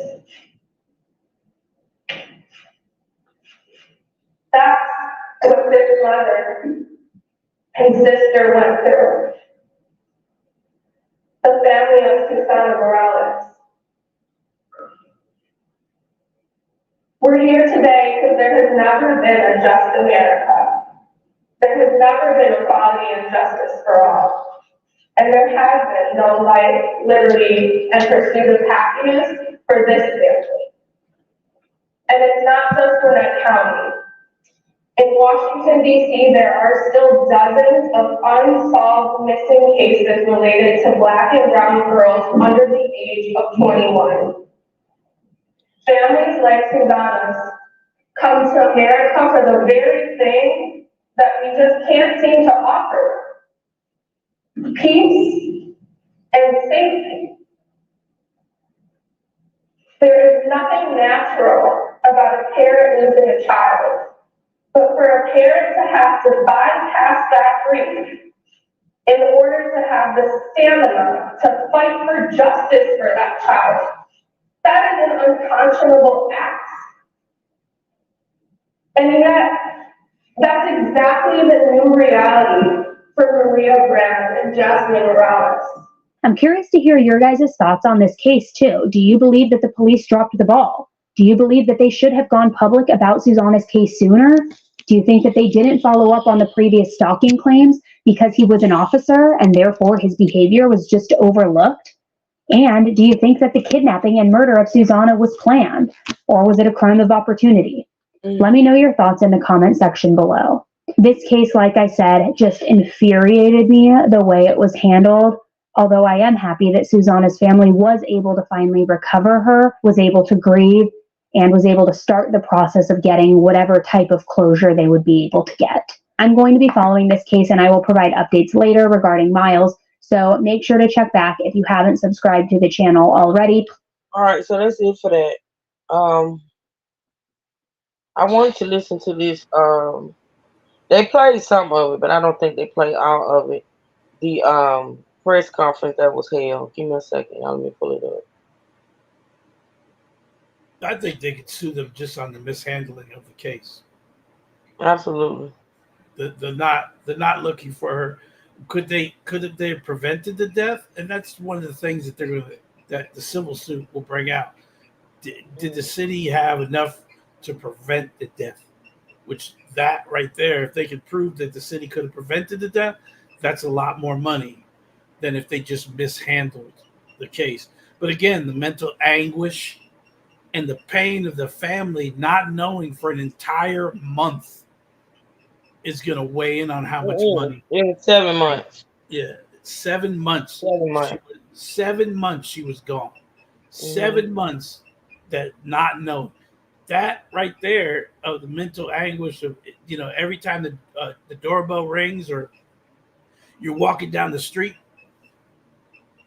those things all weigh into how much money that they're going to have to give, but they're going to settle. There's no possible way they won't settle with the family quickly because they don't want that kind of publicity. All right, y'all. Let's listen to this. I will play the visuals of this press conference, but it's on Fox 5 and I ain't got time to be playing with Fox. So we're gonna listen, okay? Let's listen to the press conference that was conducted. This was a year ago. All right, good afternoon. Looks like around the time he was arrested, probably after he was arrested in February. This was dropped in February of 2023 after they had arrested him. Okay, here we go, y'all. All right, good afternoon. I'm Chief J.D. McClure of the Gwinnett County Police Department. Today I'll be providing an update as it relates to the death of 16-year-old Susanna Morales of Norcross, Georgia. Before I begin, I'd like to extend my condolences to the... I'm going to speed it up just a little bit. If it's too fast, y'all let me know. Thank y'all so much for joining. I don't think I did this since I've been on here. Thank y'all so much. I appreciate the likes. The likes are liking. I got 57 with 43 watching. Thank y'all so much. Also, feel free. It doesn't say when they found that box. Did you not hear me talking? I know. Okay. You excited about this? He said, "Fuck your speech, nigga." Shut up, Trey. Anyway, thank y'all. Please support the channel. Hit the link at the top to support the channel. Thank y'all. Go ahead, D-Truth. Shut up, Trey. I thought you were done. I didn't know you were going to be saying That's okay. 8. That's all right. I was just playing with you. I didn't know you were going to say 8 thank yous. And thank you. I didn't know. Listen, I'm very appreciative, D-Truth. Don't do me. Don't do me. And like I always say, they don't have to be here. So they don't appreciate the people that come and support. Yes, I appreciate it. Me and Marty said, "Truth, listening to these stories with you is much better." myself is fine. Okay, good, Miss Margie, because I be worried about you, Miss Margie, because I know you really be taking it hard. But I'm glad you always come back though, like you always support, and I appreciate that. I appreciate that. Ramlin said, "Hey Trey, why you acting an ass? Go He's ahead, D. he's listening to my remix of the song. But the what I was gonna say is I'm trying to find when did they find that body? In February. But here's She the went thing. missing in July, Yeah, they and found they found the body in February. they released that they had found a body, but they asked for the DNA in Before, January. yeah, they asked for. They had actually found. You right. They had to have actually found that body, A her body, while a in while ago. January Yep. or before, and then they finally, asked the mom for the Yeah, DNA. Hmm. Yeah. because the only time you're going to ask for DNA is when you're assuming that foul play may have happened. No, you ask for DNA when you find remains, and you need to confirm those remains of your child. Well, sometimes they'll ask ahead of time if they feel like Yeah, they're that's true. they're That's they're true. You welcome, Miss assuming Marty. they're That's true. assuming foul play, right? Yeah. And so they ask. So it's kind of funny. They asked for it in January, and then in February they release It that it probably, they was. probably. Do you think the testing or whatever took that long? Because it depends on Well, when in January. well, the DNA, the DNA test would come back immediately, but again, it depends on if it was just bones, it's not that easy. You have to extract it from They they marrow. ultimately they ultimately identified her through the dental records. Yes, which takes some time to identify Right. to say exactly that that's the person. So if it's a Hmm. couple of weeks, was it I think it was the 13th of January they asked for the DNA, Mm. if I remember hearing it, and then the beginning of February they announced that they had recovered her body, and then the 13th he was arrested. Hmm. Oh Lord, who came up to cuss us out? Why am I up there twice? Hold on, y'all. Oh, you're up there twice. Okay. I don't know what's going on with that. I told you the solar eclipse do it every time. All right, let's listen, y'all. Family, friends, and former classmates of Susanna on behalf of the Gwinnett County Police Department. Additionally, I will take you through a brief timeline of events and then provide for you an update as to where we are today. On July 26th at approximately 6 p.m., we know that Susanna Morales left her home on Santa Ana Drive in Norcross and walked a short distance to the Sterling Glen apartment complex on Indian Trail Road. There, she met with her friend for about 4 hours, and at about 10 o'clock, she began her trek back to her house. We know that between 10 and 10:30 p.m., Susanna had an interaction with an individual and ultimately was not seen or heard from again. This case was immediately assigned to our Criminal Investigations Division, who worked diligently on this case and followed up on a number of leads and tips. However, those leads and tips did not come to fruition. We know that on February the 6th, a citizen who was walking in the area of Drowning Creek Road and Highway 316 happened upon skeletal remains. The Gwinnett County Police Department sealed that the Gwinnett County Medical Examiner took custody of those remains, and they were positively identified as having belonged to Susanna Morales. The following morning, February 7th, we brought out a large contingency of police personnel and conducted a methodical and meticulous search known as a grid search. And during that search, we located a firearm that had been reported stolen on July 27th. This is the same day that Susanna was reported missing. That firearm we traced back to a 22-year-old former Doraville police officer named Miles Bryant. Bryant then became a person of interest in our case. We continued investigating, and on February 13th, we secured warrants for concealing the death of another. Since that time, our criminal investigators have been working this case continuously, and we have reached a threshold to where these charges have now been upgraded to felony murder and kidnapping charges. I would like to thank the Gwinnett County District Attorney's Office for their assistance, along with the Doraville Police Department. And at this time, I'll take any questions that you may have. Is it possible that Ms. Morales was raped, as mentioned that earlier? There is a possibility, and one of the things I really want to do now is talk about the. I hope y'all heard that reporter. If not, I'm gonna repeat it. I don't know if y'all heard that reporter's question, but she asked the cop, was it a possibility that she had been raped? raped. Okay. Okay. Recall my earlier statement. Susanna went missing sometime between 10 and 10:30 p.m. on July 26th. Our investigation has revealed that she died, we believe, sometime between the time she was taken, between 10 and 10:30 and 2 a.m. on the morning of the 27th. You'll recall she was reported missing on the morning of July 27th at 9 a.m. So by the time she was reported missing, we have every reason to believe that Susanna was deceased. Can you talk about the possible relationship between Morales and Bryant? Have you been able to make any sort of connection? Did they know each other? Was he the person who approached her? You said that there was an individual. Just talk about Correct. What relationship.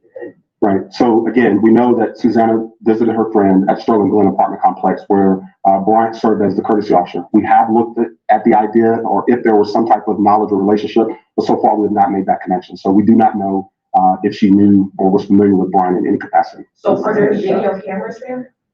Are there video cameras at that point? Not that I'm aware of. Was Susanna shot? We have no information to indicate that she was shot. So how did she die? We don't definitively know. We're still investigating. What we do know is that she died at the hands of Miles Bryant. Did you say she was reported missing on the 27th? That's correct. And at that time, the police department knew that she was dead? What you say? No. Susanna was reported missing. How slow can you be? I cannot stand people that don't listen and ask dumbass questions. He gonna ask, well, she was reported missing on the 20. This is a reporter, y'all. This is why it irritates me. You said she was reported missing on the 27th. So did y'all know on the 27th that she was dead? The man just said, okay, let me stop because I'm just irritated, y'all. Listen. At 9 a.m. on the 27th. Her parents had looked for her throughout the prior evening, however, she was reported missing at 9 a.m. What we learned throughout the course of our investigation is that she likely died between 10 p.m. and 3 a.m. on the 27th. Those kidnapping and charges also in addition to the concealing of death and the false report. That's correct. You spoke about the timeline. You talk about anything as far as herself or anything like that led you to this timeline? So I won't go into the details of what we have learned with respect to the investigation because it's still active. However, we do have evidence that we've uncovered from several sources electronically and things of that nature. When you say she gave you contact with an individual between 10 and 30, are you saying that individual is Miles Bryant? Yes, I am saying that Miles Bryant.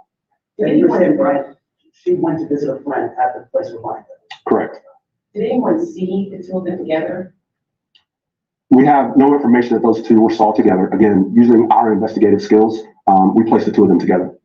Is there any evidence that Miles Bryant used his capacity as a police officer to possibly commit this crime? That we don't know, but we are still investigating that angle. There's been some reports that there was another woman who had some issues with Bryant. Do you guys believe there are additional victims that either may have been killed by him or had some other kind of harmful interaction with him? So to be clear, we have no information at this time linking Miles Bryant to have harmed someone in a similar fashion. What we do know is that in 2018, Miles Bryant lived next door to a neighbor. We know that in 2018, he went to this neighbor's house and allegedly tried to enter the house through a window. The police were called. We conducted an on-scene investigation. Miles Bryant countered that argument or that allegation.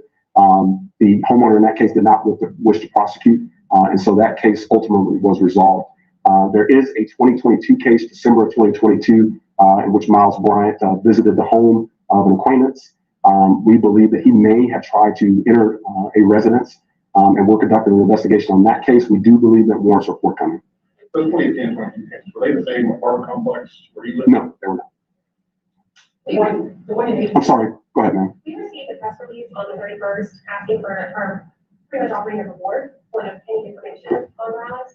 What kind of sparked that press release? If she's been missing since July 27th, why did that press release just randomly be sent out? Right. I wouldn't necessarily call it random. Throughout the course of our investigations, issuing lookouts and bulletins are standard fare within our investigation. So it certainly wasn't random. There wasn't anything in particular that sparked that release. Again, we're always looking for information from the public to aid us in our cases. The Hispanic United Alliance has been very critical of the law saying don't take crimes against Hispanics seriously. What do you say to that? First, I take exception to. Y'all heard that? Y'all heard that? You heard that? The truth?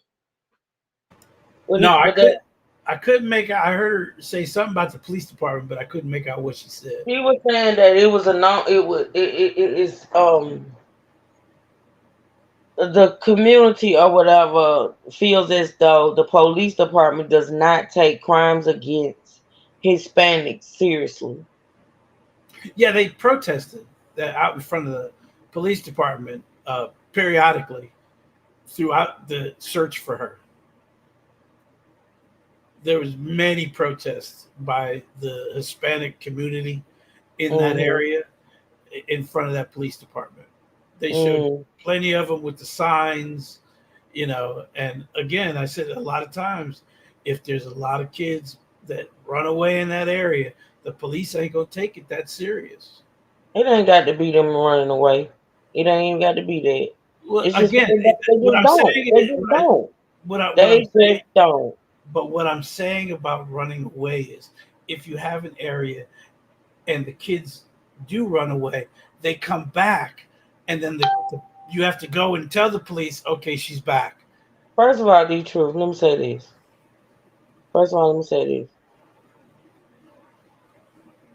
Okay, I get what you're saying. Please don't think y'all. Listen, I know I sound irritated, frustrated, or whatever. I'm sorry. Let me just say that because I recognize it in myself. But listen. So so you say about the runaways. You say they run away and they come back. They run away and they come back. And I get it. But see, this young woman, first of all, see, that's what I feel like is an injustice in itself. Judging generalizing situations. You get me? Like, I get it if you got kids that run away. Hell, if kids that run away all across the country. I get it. But what I don't like is that everything is so generalized, right? Okay, so you may have had one or two kids that ran away and came back. This young lady, first of all, you have to listen to the family.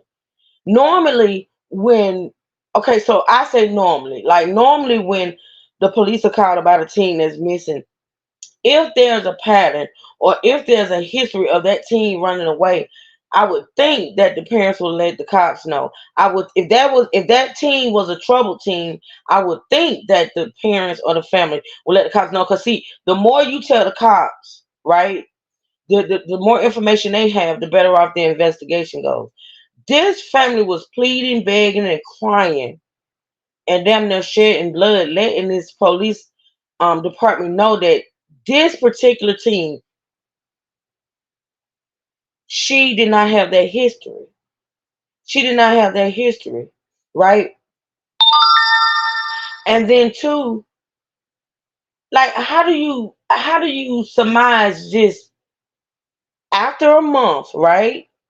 So after a month, and you even said that. You even said them waiting a month was ridiculous, right? All I'm saying is, and all that what I just tried to get out is all I'm saying is, I think when it comes to children and missing and things of that nature, stop generalizing everything. Even did you not hear what the woman said? Even with the whole 48 hours to wait, Yes. do you realize that's not an actual law? That's not an. It's up to the department whether or not they want to enforce that rule. It's not an actual rule. It's up to each department. It's not. And many cities and many states have changed that to where under the age of 18, it's only 12 hours or X amount of hours or no hours at all. Because I know if the child is younger than 12, it's an immediate search as soon as the parents tell the police that they're missing. But remember, they did not report her missing until 9 a.m. the next day. That should have been long enough. But again, she didn't come home. So by reporting it at 9 a.m., are the police thinking, well, it's 9 a.m. and they're saying she didn't bother to come home? Okay, I get that. You know what? I'm going to give you that. It happens. I'm going to give you that. But when that family obtain that footage of that young woman walking towards home and she never showed up, do you think then they should have put fire? You know? Yes, immediately they should have started looking. Right. Immediately, somebody should look. The Gwyneth, whatever how you say it, Yeah, this Gwyneth. is 939 officers strong. Right. It's not like they don't have the manpower. Thank you, yours true. the manpower. Right, right. They have the manpower. They have detectives. Now, I wanted to check that to see if it wasn't a small police department that may only have one or two detectives. If you have 939 police officers, you have a detective squad of at least 80 to 100 detectives. Right. At least. That's not counting brass or upper. I'm talking about at least 80 to 100 detectives in your facility that handle different parts of the city. But again, when it comes to a missing person, every detective is supposed to be on.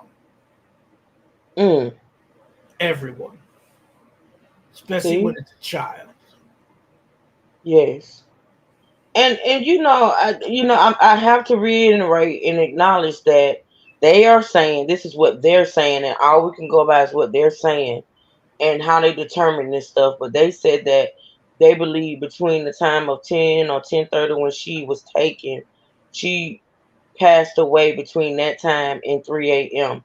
Okay, that's what you say. So by the time actually the family reported her missing, she was already gone. But that's what they say. That's what they say. They're But covering their butt. you know what? Cause see, listen, I understand this time of death thing that because I've heard enough about it. I've seen enough about it about how they determine, times of death. But the truth, think about it. How are you able to determine a time of death with skeletal remains? This is not a body. This is not a body where you can check temperatures and because that's what the medical examiner does. They check temperatures and all that type of stuff. You can't do that with skeletal remains. It's decomposing. It's the Yes. decomposition. So how do you come up with this between No, they 10:30 don't and 3? know. They don't know. And unless they recovered article of clothing, they're never going to be able to tell if she was RAP. Right. Without clothing and the remains of semen. A sample. Yeah. The clothing would have to have semen on it, either his semen on it, but they're assuming because they found her naked. Right. She was, because the charge is not RAP. It's attempted or possible RAP. But you gotta think about it though. It's a strong possibility because why else would she be naked? Would she be naked? But again, he in his defense he could say, I didn't want the clothes have my DNA on it, which would assume that's why he dumped the body naked. I didn't want my DNA to be found on her clothes. That ain't no damn defense. That's you saying you did something. Well, but it yes, in the possible death, but to remove the RAP from the subject, he gives you a reason why he dumped her body naked. That's after the fact. Because remember, they're going to go through these charges, and it's going to come up that the possibility that you don't have any evidence that any of this ever happened. See what I'm saying? I think it's a case similar, and it's odd that these cases pop up for me like this. But I think it's similar to the other case we're talking about, which we're gonna get back to, y'all. I promise. But you talking about the big guy with the stepdaughter? No, I'm talking about the one we talked about the other. No, the one we talked about the other day where he dismembered her body. Oh, okay. I think this is also. Yeah, I think this also is a case of This is just my opinion, what I think, and we're gonna listen to the trial. Yeah, we're gonna get into the testimony, but this is what I think, that he snatched her up to RAP her, and I don't know if he unalived her for her not to, or was it an accident, because they saying she wasn't shot, so maybe he suffocated her, or maybe some type of blunt force. I don't know, but it puts me in the mind of that case, that other case we were talking about. I don't. It wouldn't have been blunt force trauma because they would have saw it on her skull. I don't even think they said anything about finding her skull. Did they find the whole body remain? Yes, Okay, they okay. found Yeah, they skeletal would be able to remains. tell. Yeah, they would be able Yeah, to tell. and Uh-huh. because her body was nude, decomposing is quicker. He must have suffocated or choked her. That's what I'm thinking because they didn't mention blunt force trauma, They and they're didn't not mention that, and mentioning they said even any. though they found his gun, they saying she Yeah, wasn't shot. well, yeah. Again, they could. Now remember that gun's been out there for a while. They traced it through the serial number. So, and then again, if he had a full clip and no bullets were missing, they're going to assume that that gun was not shot because after all those months that I ain't that got to gun's do been. all that. I ain't got to check that. They can check her body for bullet wounds, right? Well, yeah, but again, the bullet would have had to graze a bone in order to see. But if it was a clean shot, Absolutely, because if it was like a flesh wound, the flesh is yeah, gone. yeah, if it was a Yeah. clean shot and didn't strike any bone, there's no Hmm. way for them to say a bullet entered. Plus, they also searched the entire area with a metal Hmm. detector to see if they find any Right. any slugs or anything out there that they could trace to his gun. So they Yeah. must not have found any. They ain't find no indication on no bullet because they adamantly saying she wasn't shot. She wasn't So, shot, which means mm. that either he had a full clip in it and they're assuming this gun hadn't been fired, or they couldn't find anything. Because again, if he dumped the body there, he may not have killed her there. Could be somewhere else. Could have been in the car. Unalive. Yeah, Unalive. unalived. Yeah, he could have unalived her in the car. Right. Right. And we're Hmm. talking about almost 8 months later.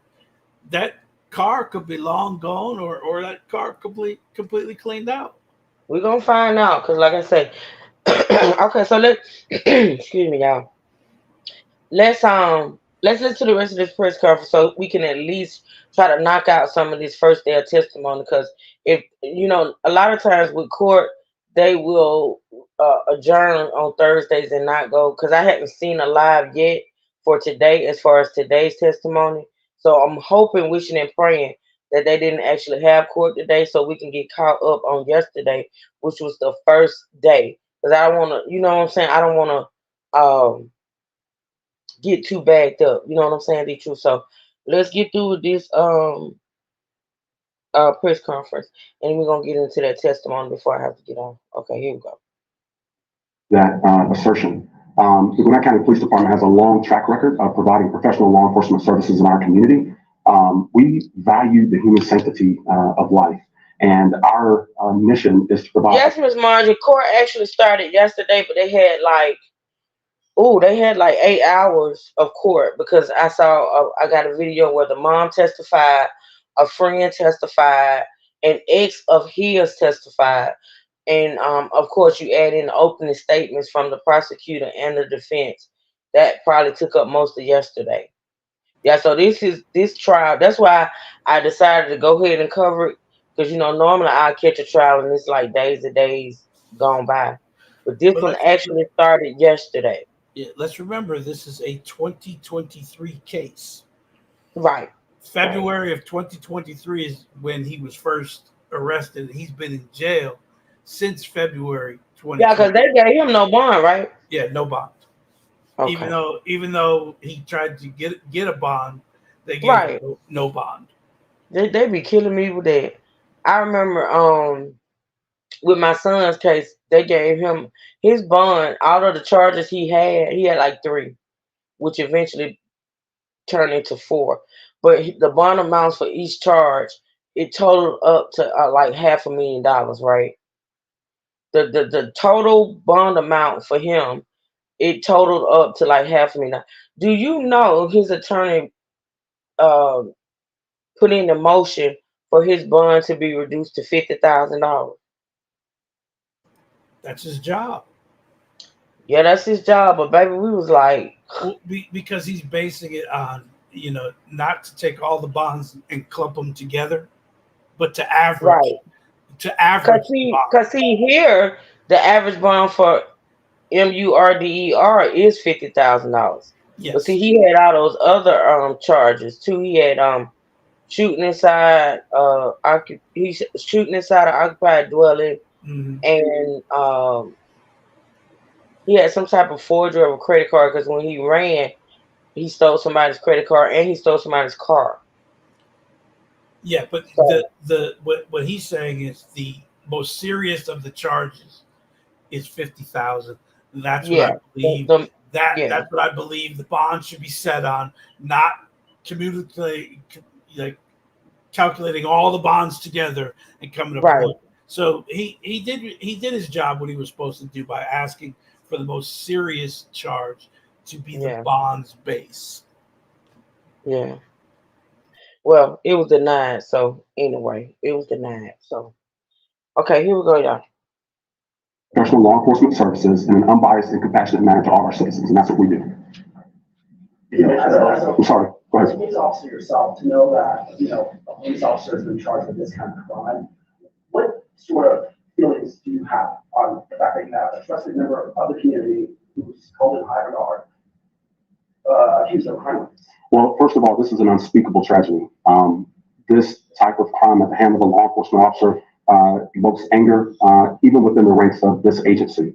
To your point, police officers should always be pillars of trust. And I do believe that the overwhelming majority of the hundreds of thousands of law enforcement officers in this community are honorable and decent human beings. True. It's a shame that Miles Davis was able to get in the ranks of law enforcement, but I am happy with the department's response in terms of bringing him to justice.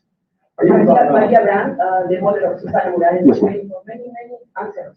So, as a history journalist, how we can give an answer to this mother who is waiting for more details about her daughter's death? Right. So our criminal investigations, the lead investigator is in direct contact with the Morales family, and we have been in contact with the Morales family since she went missing. So that information has been readily provided as well as updates in this case along the way. I'm sorry, sir. Go ahead. Did you mention about the motive behind this crime? I don't want to speak to motive at this time. Again, we're still investigating. Do you know how are they concerned about false reports or gun stolen? So I don't want to speak to Miles Bryant defense. I can't speculate on that. However, we have a very solid case, and we're very confident. Do you believe he acted alone? At this point, there's no information to indicate that anybody else was involved. Can you tell us about any kind of red flags during, his time as an officer? Right. So that's a dumbass question. That's a dumb. Do you know of any red flags? This is the question from the reporter, y'all. Do you know of any red flags that would indicate anything this happening in this officer's time as a police officer? How about police reports of stalking? How about police reports of this man breaking into women's apartments? How about police reports of camera footage of him trying to enter these women's apartments?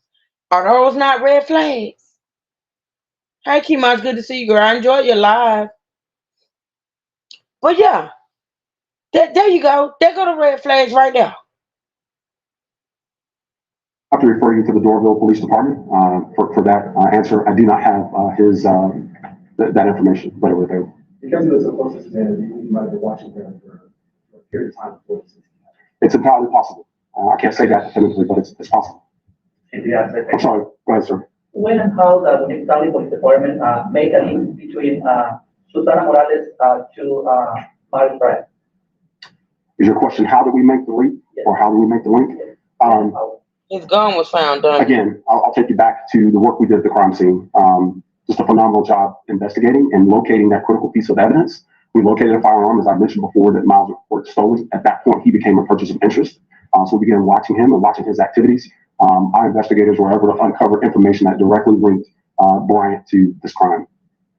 Go ahead, sir. So far, the Hispanic community is very cautious about what the Green County Police is doing. There are comments from thousands of comments in social media, not just in Spanish, also in English, about what the Green County Police is doing and the relationship with the Hispanic community. What is trying to do your office to help to build up this relationship, because right now it's really, really bad. Well, I think that's your assertion of the relationship. I happen to believe that's good. We work constantly to build relationships with our community, all of our community. As I said before, we place a high value on the sanctity of human life. But it's up to our commanders and our officers in the field to continue to build those relationships. I can tell you that we work hard on all criminal investigations, and I think this arrest speaks to that fact. Go ahead, ma'am. Between if you're a missing person or disappeared person or runaway. Right. So the initial information that we had was that Susanna, and I want to use this word very carefully, had possibly run away. Regardless of that fact, a lot of our initial investigative steps to locate a person are very similar. So again, this case was immediately assigned. Well, who came up with that? Y'all came up with that because the family was saying she didn't. The family was adamant that she would not have run away. So who came up with that notion? During the trial, other things come out about the girl. Okay, well, don't no spoiler alerts. Okay, I'm just saying that she, her behavior was not atypical of what the family first said. So what are you saying? The family lied initially? Because I listened to the woman say that the family said that when she texted whatever, her behavior was not strange. It was not, well, you know what? We'll just. We got during testimony. Family don't always know. Yeah, during the testimony, they knew because during the testimony, the mother. Wait a minute! I said no spoilers. Okay. I'm sorry because you know, Mr. Number one researcher. You know how I do. I read I've been pulling up stuff. I've been Google dorking stuff, so things are popping up all over the place about this. Okay. Okay. All right. An investigator, and they began following up on leads, trying to locate Susanna. So what are the next steps in the case? You mentioned that you're still investigating. So the trial time attorney, where do we go from here? So again, the criminal investigators continue to work and build their case. We continue to work hand in hand with the district attorney's office. That's a very important part of our process. And then ultimately, this case will play out in the courts. He'll have essentially his day in court. It's what? I'm sorry. Go ahead, sir. Talk about the apartment complex. But did y'all live and work there? Yes. Miss Margie, let me be fair. Now, she didn't necessarily go to a party. Now, I will say this. And see, I really sometimes be trying to be in these cases. I try to be mindful of what I say, how I say it, because I don't want to offend anybody. But this is the thing. She did not go to a party. Now, she did go to a friend's house. It wasn't necessarily a party. I think she went to go visit a friend, right? And she was there for 4 hours. And she started walking home at 10 o'clock p.m. at night. Me, myself, I, as a parent, my child, 16 years old, she's not walking nowhere at 10 o'clock at night. That's just me. But by herself. But I'm not judging. I'm not judging. Okay. The apartment complex, to be fair, though, was nowhere from where she stayed. Like, it was actually less than a mile. Yeah, but still. She was not at the place she told her mother she was going to be. Okay, well, see, that's a spoiler. That's not a spoiler. I'm going by what we've heard so far. But what they said. And what we heard so far is that she went to a friend's house. A friend's house, but not the friend she told her mother. Okay. All right. But still, I have to say. No, I agree. She should have never been able to walk home. No, I don't think I would. Well, I know I wouldn't because I never allowed it. Like, if anything, I would. If I let my 16-year-old stay at a friend's house that late, I would have been picking her up. Picking her up and dropping her off. Especially a female. Now, my son probably would have been a little different. My son, oh my God, he used to, before he got his car, he used to just walk everywhere. And still with him, I would have been worried. But my daughter, At 16, 10 o'clock at night, no. But here's the thing. She didn't want her mother to know where she was coming from. There you go. There you go. We only talking about what we know so far. All right. Okay. You just insist on. I'm not doing any spoilers. All I'm saying is the reason. You sit him down, so if he's being hard-headed, kick him off. You gonna The truth is the bomb. He just be getting ahead, and I be want to just take it slow and go through the timeline. Okay. All right. Go ahead. I'm gonna be quiet. Go ahead. Because Trey tried to kick me off. Yeah, Trey told me to kick you off. We're in apartment complex, but he also worked as, my understanding, as a security officer. So he may have carried out security details on behalf of the management. Did you listen to me in Motown? No, not yet. The link I had sent you. Declare. I got it. So you think? Okay, so you think now? I got instructions. This is how you all. This how you and D True fuck with me. When he sent it to me, he said, "Don't play it yet, because I'm not done." So I had to hear it. I didn't say you had to. So you want me to stop my show to listen to your song? Yeah, because it's like he mixed up some songs. That ain't what I told him to do, but it's still funny. No, I didn't mix. I grabbed certain lyrics because I couldn't. It didn't make when it played. It didn't make any sense the way it was played. So I had to pick some lyrics, and then I went and grabbed the hook and put the hook with the lyrics. Remember, it's only 32 seconds. I haven't extended it yet because I don't know which one you want me to extend, and then we have to go over what lyrics do you want me to put in there. See, that the lyrics is in the phone that Q Hicks, so they just gone. I guess No. But I'm taking it from the transcript, and some of that I had to interpret and slip words in because like they don't. Yeah, it knocked out nigga a lot in the transcript I saw. Yes. So I've been going through the transcript and taking pieces. It's a creative process, damn it, and you should know it better than anybody.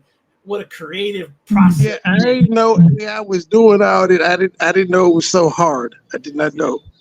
Yeah, but again, which do you want, the DMX version or you want which one did you like better? The females was funny, but the guy had more soul. Yes, yeah, I agree. I had a DMX feel to it, and Truth hasn't heard it yet, so let's not spoil it for her. That's what y'all do. That's your MO. Mm-hmm. Kick her off, Trey. Kick her off. Oh no, go ahead. I wish you would. All right, y'all. So y'all just know y'all gonna get something later on with this whole AI and trade, whatever the hell they got going on over there. They always got some shit going, y'all. They always got some shit going. And when you work there, did he wear his doorbell uniform? That I don't know. I'm not a business. Do you have a location of where this murder might happen? I do not. We're still working on it. This weapon that was found, had he reported it stolen before or after she had gone missing? After. So Susanna was reported missing at 9 a.m. on the 27th. I believe Mr. Bryant filed the stolen weapon report, which was a false report of crime, sometime around 11 a.m. on the 27th. Mm-hmm. You talked about in the relationship. So D Truth, he filed a report that his gun was missing the next morning. Well, yes, the morning as she was being reported missing, he's filing a missing his missing firearm. Right. Because the dumb nut dropped the damn gun at the crime. Well, not necessarily the crime scene, but the dump where he dumped her body. I believe so. I believe he dropped it. I don't believe he dropped it. Yeah, he dropped it, dummy. It had no. There's no traceable evidence that could place that gun with her, and that is his undoing. That he dropped his gun out there while he was trying to hide the body. Diamond. And he had a lot of time to go back out there and look for it. He sure did. he didn't want to be seen in the area because. And then in reporting it missing, he can say whoever stole it did that. That, but I see, bet you again, that's gonna be. I bet you that's gonna be thrown out there to be true. yeah, Um, that's what he's trying to say. Is Yeah. when he figured out his gun was missing, because again, he could have went out there and looked for his gun. He could have went out there and found it. Yeah, by the time they found the body, he could have found his gun because that is the only thing linking him to the crime. Because remember, they didn't find her body for 7 months. Think about it. So that the gun is the only thing linking him to the crime. So he Mhm. reported it missing. So the defense is going to say whoever stole that gun did that to that girl, and whoever stole that gun is put in the area where she disappeared from. Mhm. They're going to say, you got the wrong suspect. Yeah, because he said that according to what the woman said, he filed the claim that he filed, the report that he filed is that someone broke into his truck, would have been part at the apartment complex. Somebody broke into his truck and stole what, his gun and his military ID and something else. I can't remember. So that's telling me his wallet may be somewhere out there too. Yeah, his wallet. Yeah. He could have dropped his wallet too out there. But again, that places reasonable doubt that whoever stole the gun and his other belongings is the person that killed her, not him. All you need is reasonable doubt. Yeah, that's it. And that I bet you that's gonna come up. Okay, here we go. It's like 5 more minutes, y'all.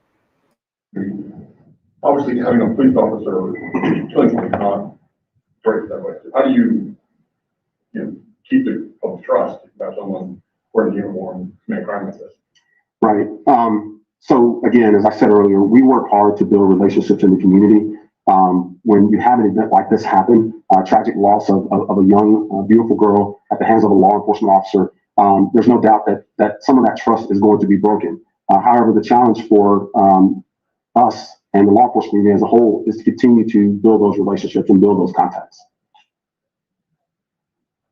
Anybody else have any other questions? So you just mentioned trust, so they're going to be trainings, we all going to do to make sure that this hopefully doesn't happen ever again.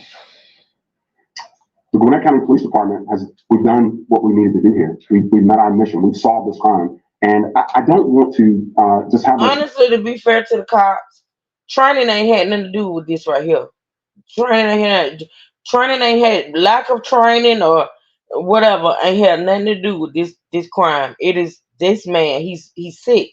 He mental. Now, should they have paid more attention to those reports being filed? Absolutely. But their training of him as a law enforcement officer ain't had nothing to do with what he chose to do. I wouldn't put that. I wouldn't put what he did on the department, but how they handled it after it happened, I have issue with. Now remember, blaming the department for what he did, no, that was his own mindset. Or stopping it in any way. But remember, he's saying key words: diligently. He making sure the public believes that they did everything in their power. Yes. He's saying the key words. We looked at every lead. We exhausted every lead. We looked everywhere for what you didn't do. What you didn't do was rally up the neighborhood to do a search, a grid search. You're not looking in people's neighborhoods, but you're going to all the places where someone would dump a body. They found her 20 miles. Let's be clear. If that citizen had not come across those remains, she would probably still be out there. Yes. But they didn't look nowhere near over where she was found. Nope. But again, they didn't have a suspect either. Now, a lot of times, grid searches are based on finding a suspect and then trying to backtrack where he's been. Remember the case we went to with the stepdaughter. The only reason that they went and looked in that park was because his cell phone pinged in that area.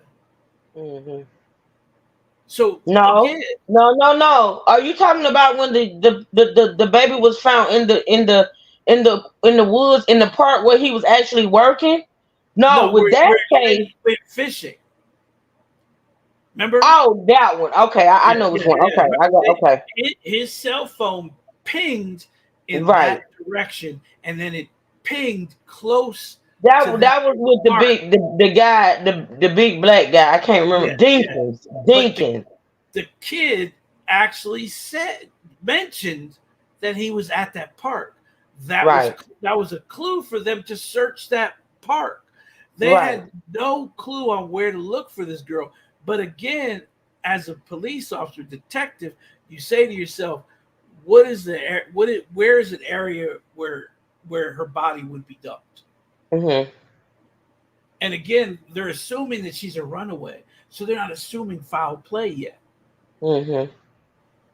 But again, if they were doing their due diligence, if they were exhausting every lead, they would be sending a search party out to these places, especially 20 miles away if there's no real wooded areas around where that house is. Mm-hmm. And she pinged on that road. They just follow that road out and look for a wooded area. Mm-hmm. Somebody just happened to stumble upon her body. Yep. Without that, I don't think they would even found her. Mm-hmm. All right, here we go. Reduce that as just something marginal. That was an exhaustive and extensive investigation, and so I'm really proud of our personnel for putting this case together. In terms of standards, I think the Gwinnett County Police Department has the high standards for our employees, and I'm sure the Doraville Police Department will likewise address their policies and procedures as well. Do you believe, Bryant, without any time, do you believe you use that to kill her? As I said earlier, I don't believe that she was shot. That I can tell you. You don't believe? I do not. I don't have evidence, or the medical examiner's finding was that was the case. So we don't believe that was the case. Do we know the man out there? We're still investigating. You mentioned that there a gun was found at the scene where the body was found. Is that correct? In close proximity, yes, sir. There was some speculation that she was dumped there naked. It was true, or was it the condition? I won't talk about the condition of Susanna's body. Right. It appears to have been a personal weapon. So it wasn't all, there was just a gun that belonged to him that was found near her body? Correct. But you don't think that it had anything to do with death? We believe that Miles was armed at that site. We believe that at some point he may have simply lost the weapon there. Okay. Is it a handgun or a It's a handgun. Wow, we're good, aren't we? Anything else? What?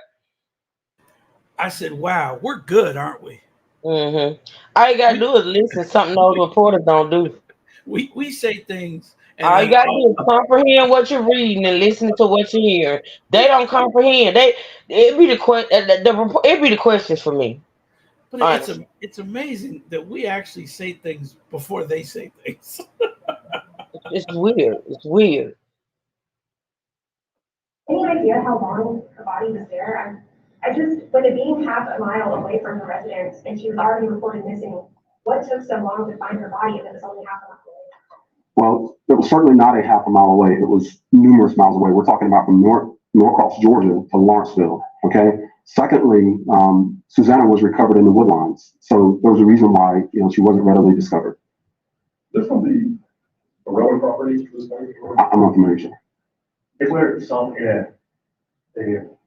indication that the police was trying to get dental records from her, from the mom, and then before the body was discovered.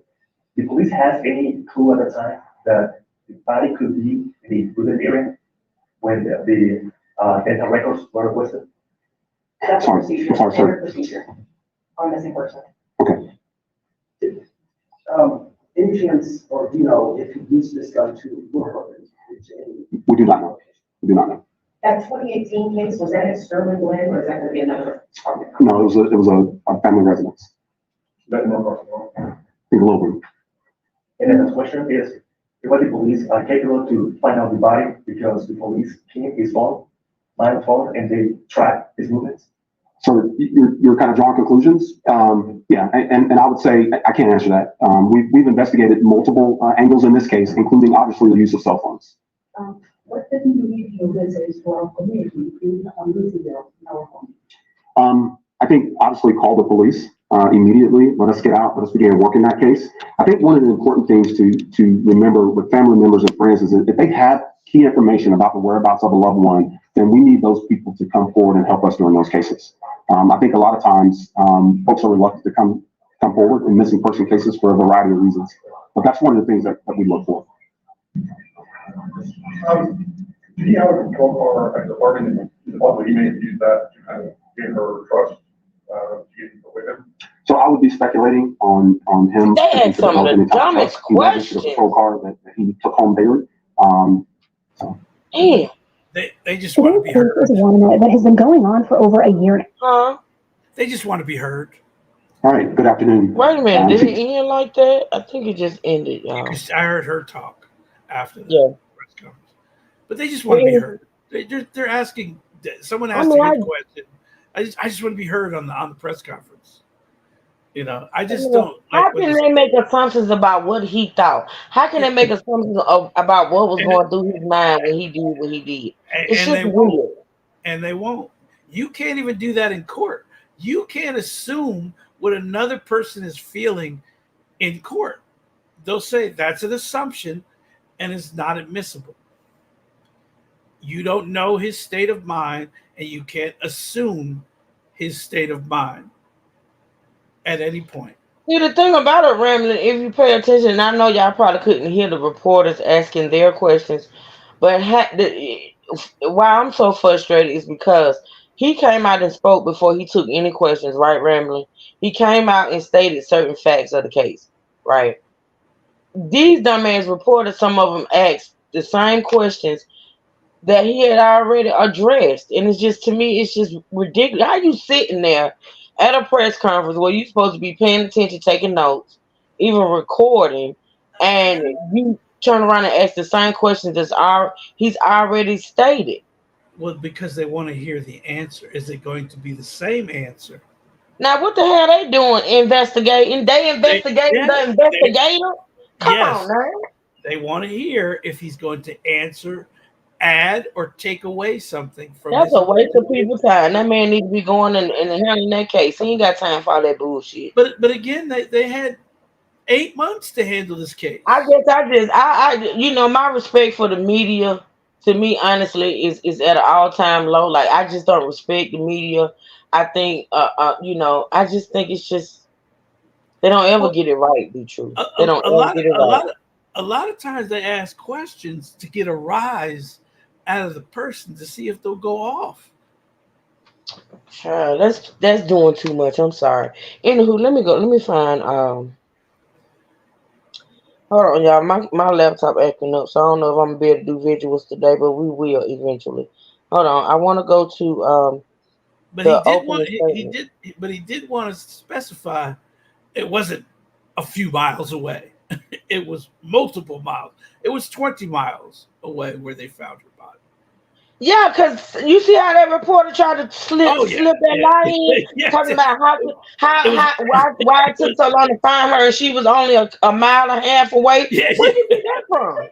I don't know. But the last ping of her phone was 1.5 miles from her home. That was the last time her phone pinged. So he turned it off and he discarded it somewhere. Somebody got that phone and they don't even know it's her phone. Somebody found that phone. Okay, so how we gonna end it today, y'all? We're gonna listen to the opening statements. And so that way, when I come back with this, I'll have the visuals of the actual testimonies of her mother, her friend, and her sister, and things of that nature. So the last thing we're going to do today is we're going to listen to the opening statements of the defense and of the prosecutor. Okay, so let me opening statements, and I got a little, well, not a short video, but I like how this channel that I'm following, how they break it down.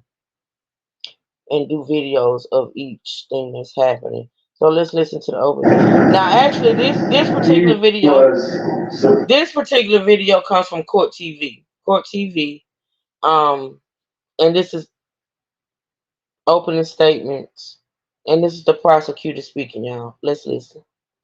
Can't justify why the department just dropped the ball, as the other lady put it. Yeah. Supposed to serve and protect. He worked as a police officer for the City of Doraville Police Department. Also a member actively of the United States military and the National Guard. And took an oath to serve. And took an oath to protect.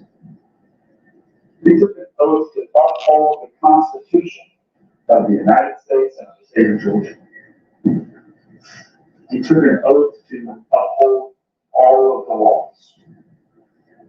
He is one of the people that we should trust to enforce the law.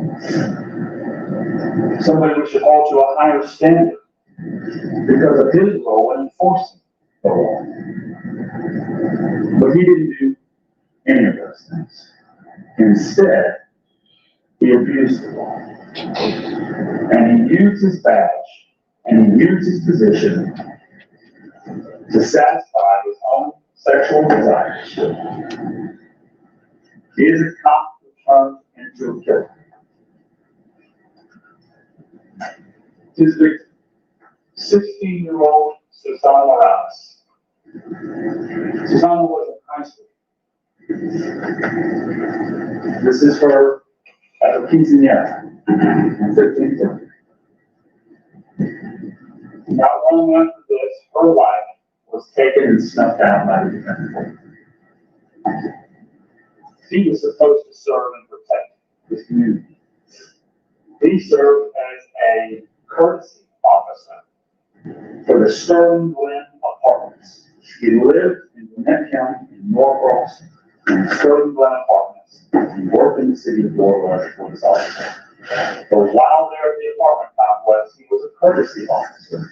Which one here is very common in apartment complexes and neighborhoods where police officers will serve, help protect, help police the area to make sure that nothing bad is happening in the apartment complexes. Not only did he have an obligation to the citizens of the state of Georgia and the city of Doraville, the United States. Y'all know what? I'm gonna see if this other video got a little less background noise. Cause I don't know if y'all can hear clearly. So let me see how this other one sound, and then we'll go from there. Let me see how. That's the actual trial. Let's see. Let's see if this one sounds better, y'all. Okay. All right. Come on in.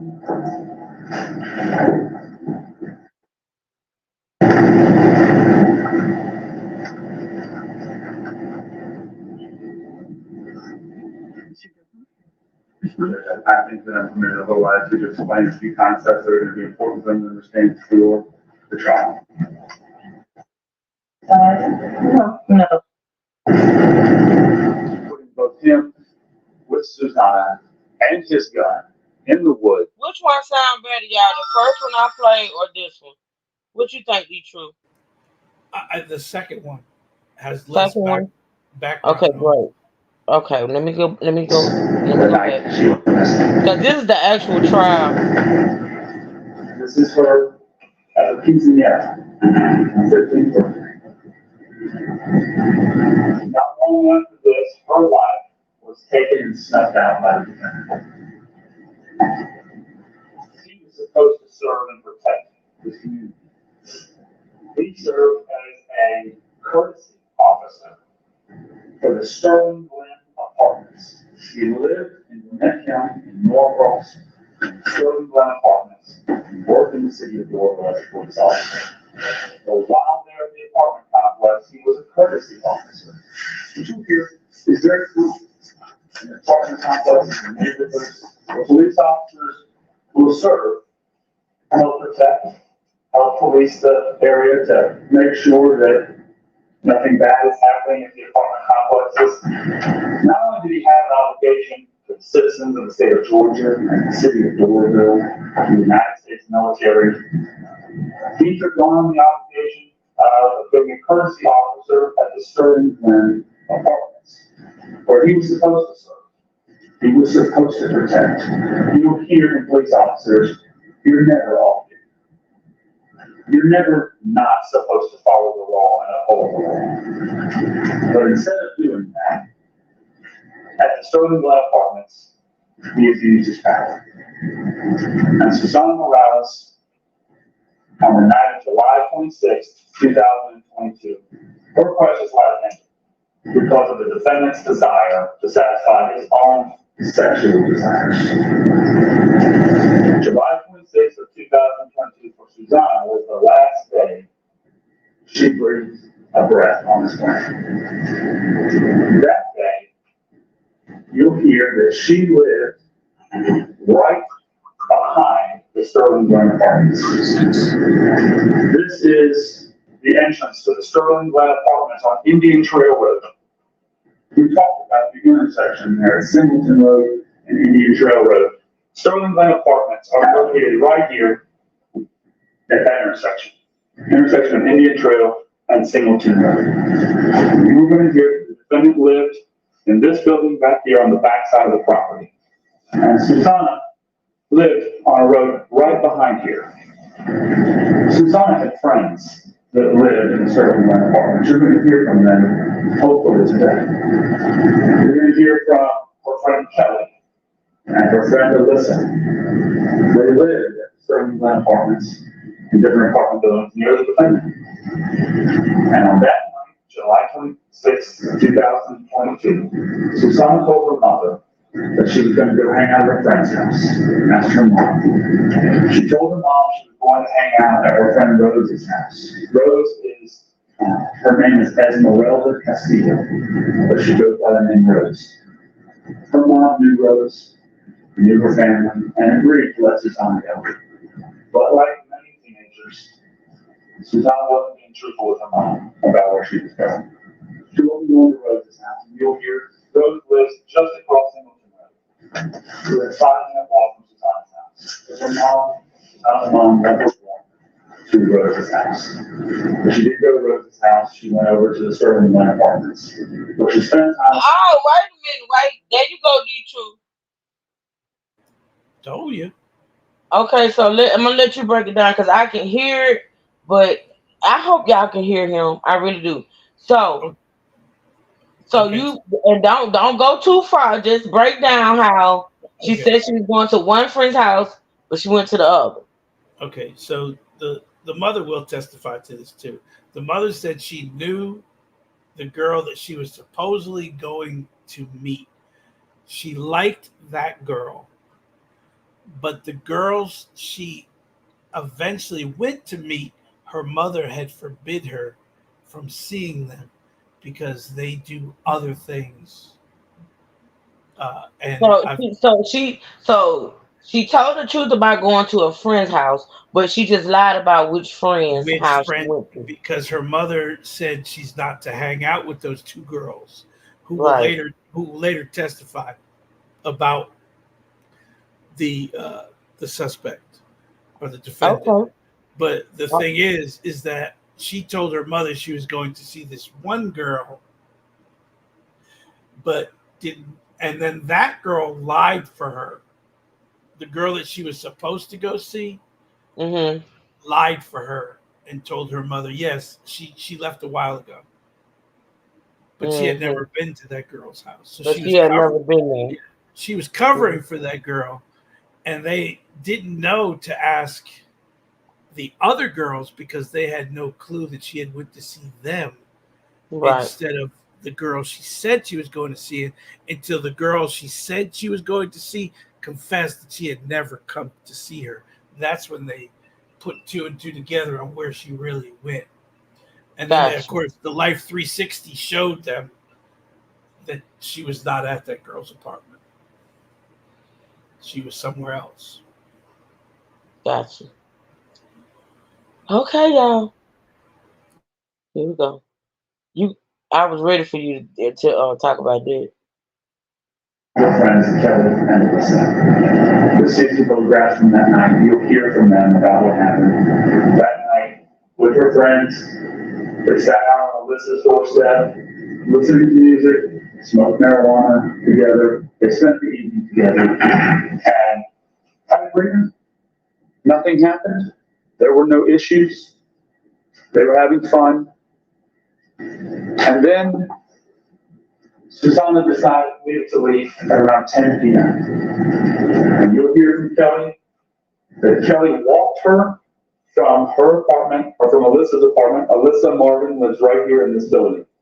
And Alyssa Kelly and Alyssa and Susanna were here in this building. And Kelly walked with Susanna to the exit up here on Singleton Road. Right here, there's an exit from the apartment complex on Singleton Road. And you'll hear that Kelly walked to that exit, said goodbye to her around 10 p.m., and watched as Susanna walked down Singleton Road. You'll see here the exit, and Susanna began her trip back down Singleton Road. Her road is Santa Ana Drive, and it's right just outside of this picture. There's a business here, King David Academy, and it captured the last images of Susanna Morales' life as she walked home at her mom's house around 10 p.m.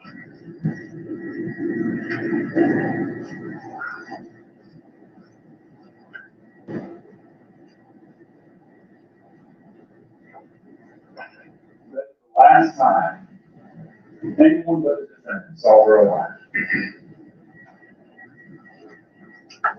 The next thing that happened is she didn't come home. She never made it back to her mother's house. No ever heard from her again. Not a single text message, not a phone call, nothing. She disappeared from life after that moment. So the next happened. About 10:29, about 29 minutes later, Susanna had Life 360. She had that application on her phone, and you'll hear about that application. You'll hear that she shared her location with a friend of hers named Kaya Jones. Kaya and her were close and friends and part of a friend group. And they would share each other's location all day. And at 10:29 p.m., Kaya received this text message that said, Life 360 detected sudden motion. You know what? I'm curious to find out the truth, and maybe you know, but you better not tell. Did they ever find her cell phone? No. I just said you better not tell me. Well, So they said they never recovered it in the press So conference. this dummy, they don't find her cell phone, but they find his damn gun with his dumb ass. You know what? I can't. Yeah, but remember, her cell phone was turned off. It was turned off. What they got to do with them find? Well, I was just wondering if they found the cell phone. No, somebody found it and didn't know it was her cell phone. Guaranteed it. Because remember, this is 8 months later. So somebody found that cell phone the night she went missing. And didn't know, just thought, oh, damn, I found me a cell phone.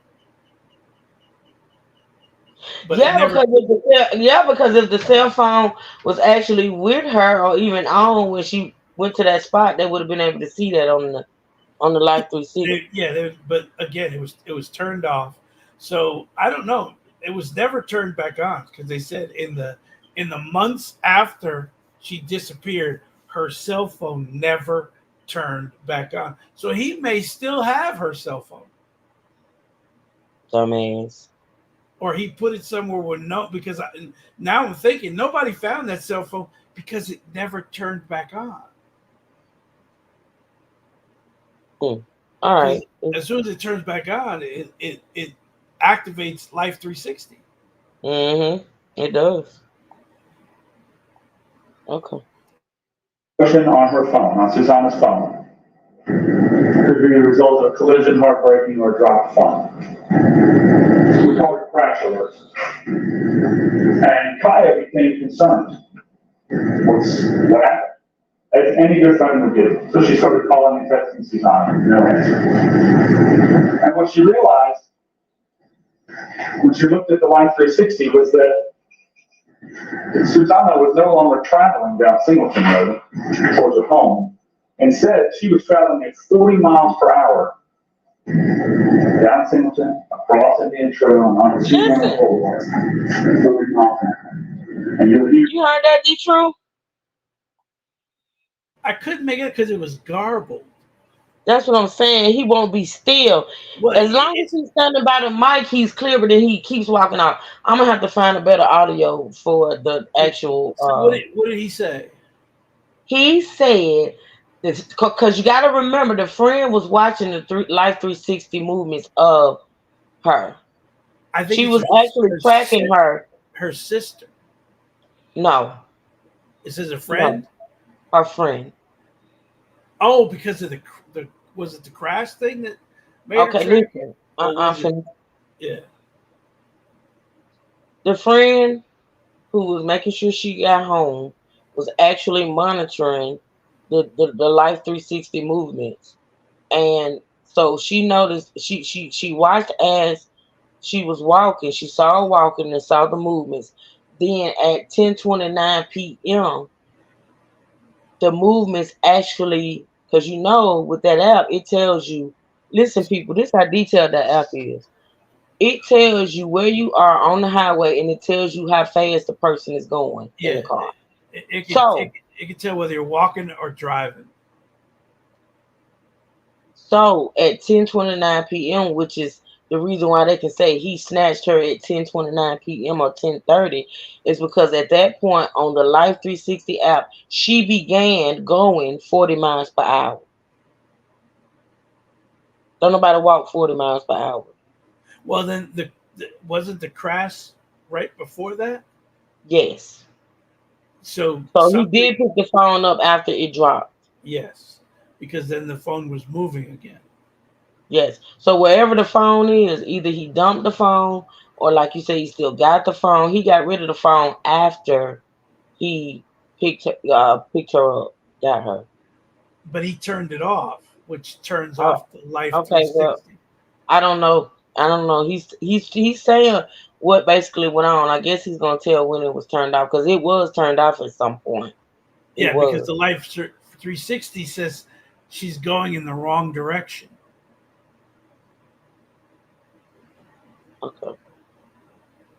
Here's from the detectives. Believe her to be in a vehicle at that point. Her phone and her are traveling down Seagull Road before a crash alert occurs at the intersection of Seagull Boulevard and Oak Rock Trace. Okay, so we were wrong. The crash alert happened after they started driving. The crash alert did not happen where he picked her up. It happened after they start driving. Now that's weird. Did she throw the phone out the window? You want to ask her? I'm just saying. Okay, smart ass. I'm just saying, what would have caused the? Maybe he threw it out the window. Yeah, but then they would have found it. Remember, they No, went to because they pinpointed where the crash alert happened. Yes, and they went to the location. Now the phone could still be in that location. They just didn't find it. But they sure did. They went to the location that indicated the crash and found, and the sister went to the location I with remember, her older sister and didn't find anything. Didn't find the phone, didn't find anything.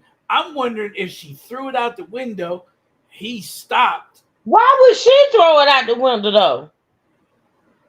Why would he throw it out the window? To get rid of it. He could just turn it off. All right, so this is what I'm gonna do, because see, you gonna make me. Ooh, I'm just saying. Why would he throw it out? He could just turn it off. I'm just gonna listen to these opening statements. I ain't gonna stop it no more. I hope. I'm gonna try. You just want to argue. You just want to argue with me about my assumptions. That's all. I don't like them. I don't like the assumptions. I don't. Why did she throw it out the window too? I don't know. Because she knows she has life alert. But that don't make sense. You want to know why? Let me tell you why that don't make sense. Well, okay. If I get kidnapped with my phone and I know I have Life 360 on it and I know I could be tracked as long as I got that phone, why the hell would I throw the phone out the window? Maybe he noticed the life alert and you know what? There you go. There you go. And tried There to you snap go. it. There you go. Okay. You're assuming that that he threw I ain't assuming shit. I just said what I would have done. That phone would have been with me because I knew I could be tracked. But you're assuming he threw it out. I said, did he? I didn't say he did. I said, anyway, hey, shut up. Just shut up. Just shut up. Just shut up. Listen. There's an apartment complex there. Kaya, concerned for her friend, not being able to get in touch with her, calls Rose. Have you heard from her? No. Rose calls Susanna's boyfriend. Have you heard from her? No. Nobody's heard from her. Nobody knows where she's at. You'll hear from all her friends. None of them got text messages. I know, me, boy. None of them received any phone calls. No calls for help, no distress. Just vanished off the face of the planet after 10:29 p.m. when her phone did crash. And you hear her phone remained at that location until it died. Her phone never moved from that area, and you hear from everybody who canvassed, her friends, the police, everyone. Searched the entire area. Found no trace of her. They did not locate her phone. It's a busy area there on Susanna Boulevard. They did not locate her phone. They never found it. So it died at that location. She wasn't there.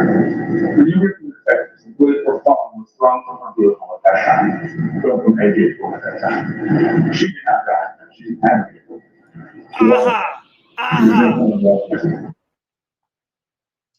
What?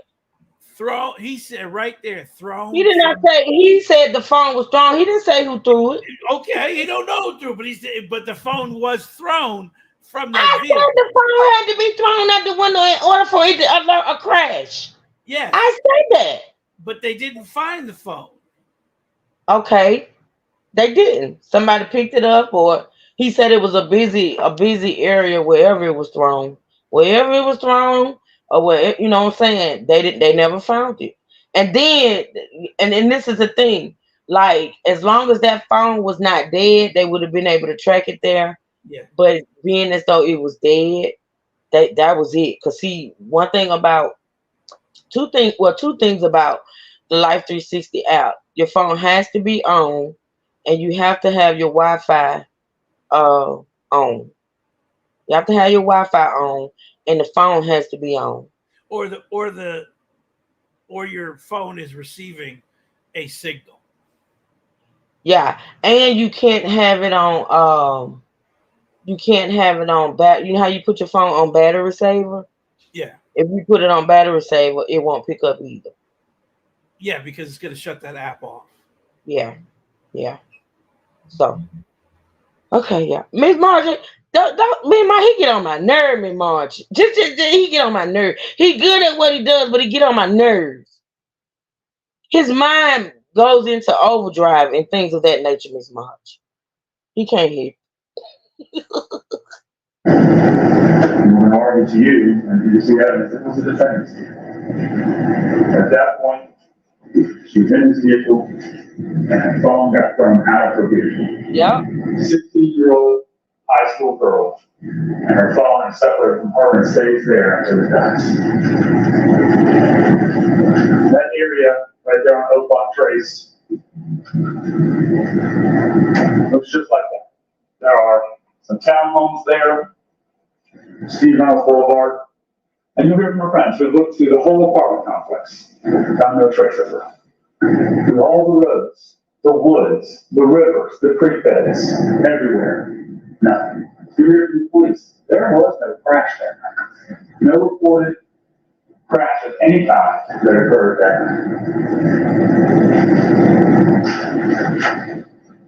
And after that moment, Nobody heard from her again. Her mother, her sisters, they didn't hear. And it was day after day after day with absolutely no word.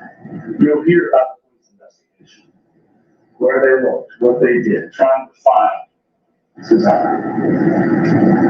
With absolutely zero results.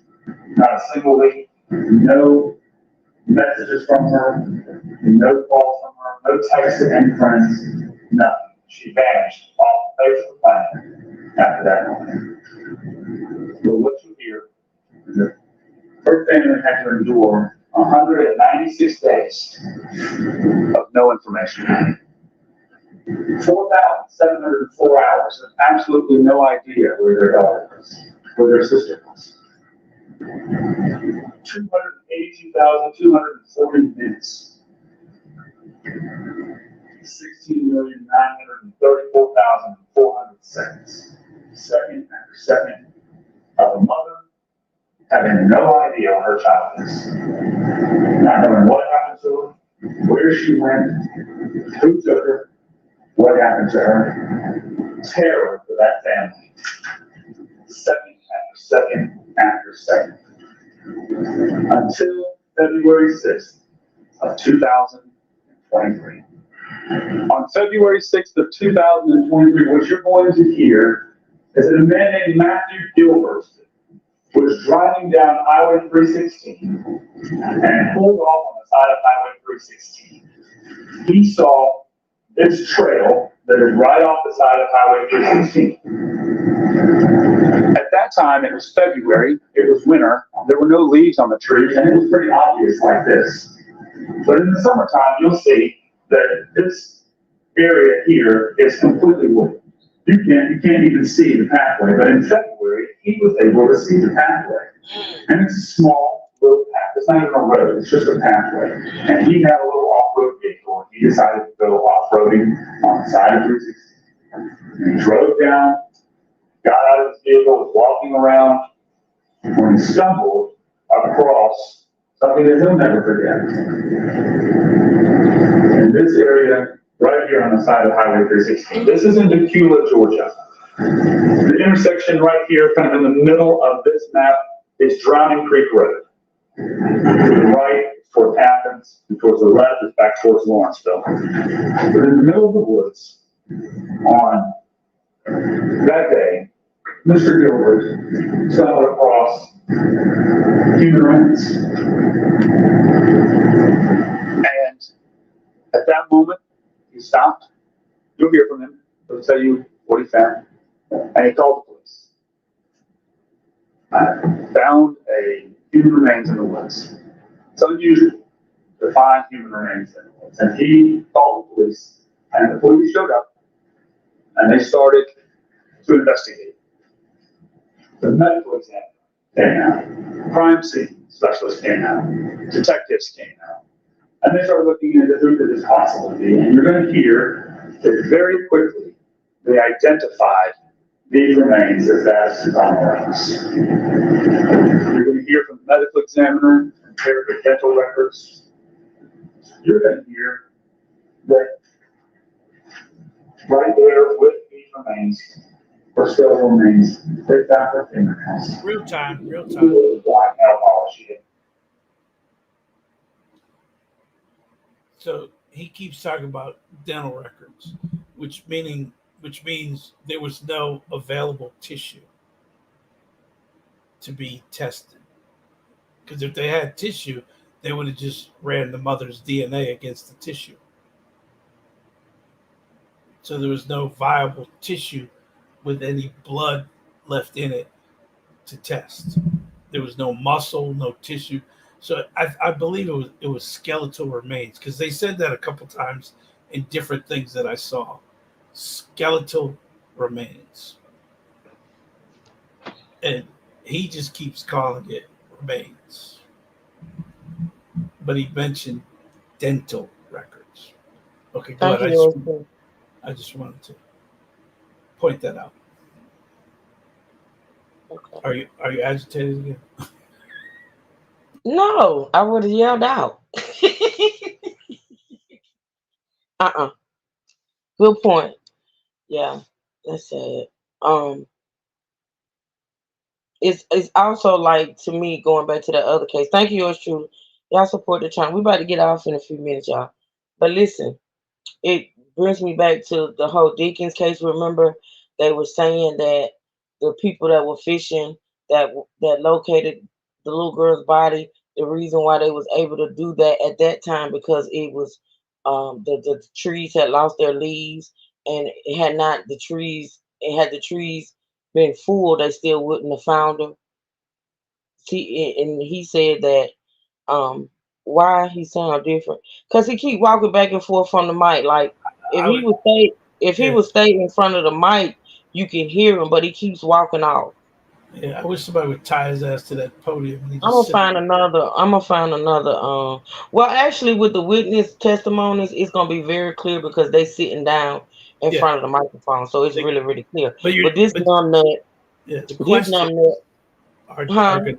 The questions that are asking is what's going to be the difficult part to hear because he's moving around again.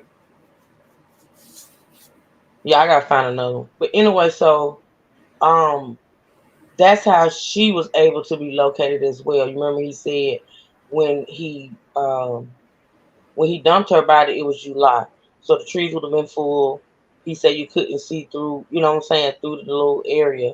But then in February, the trees were bare because it was winter. And so that's how they was able to see her body, Yeah, eventually see her body. he said when he dumped her body, there wasn't even a path Right. that you could visibly see. So he had to climb in there to dump her body where he did. And then they're saying because it was February, there was no leaves, you could actually see the path that people normally take to go through there. Yeah. I just wanted to, for those who was around when we did the Dinkins case, I see each time I listen to these cases, I always when I hear something that happened in a case before, it just pops up in my head. But anyway, let's listen because we ain't got long. She had hair that was dark on the top, blonde hair on the bottom. They got her hair still there. But what you could hear is that they found nothing else. They found no flesh, no tissue. She was completely still.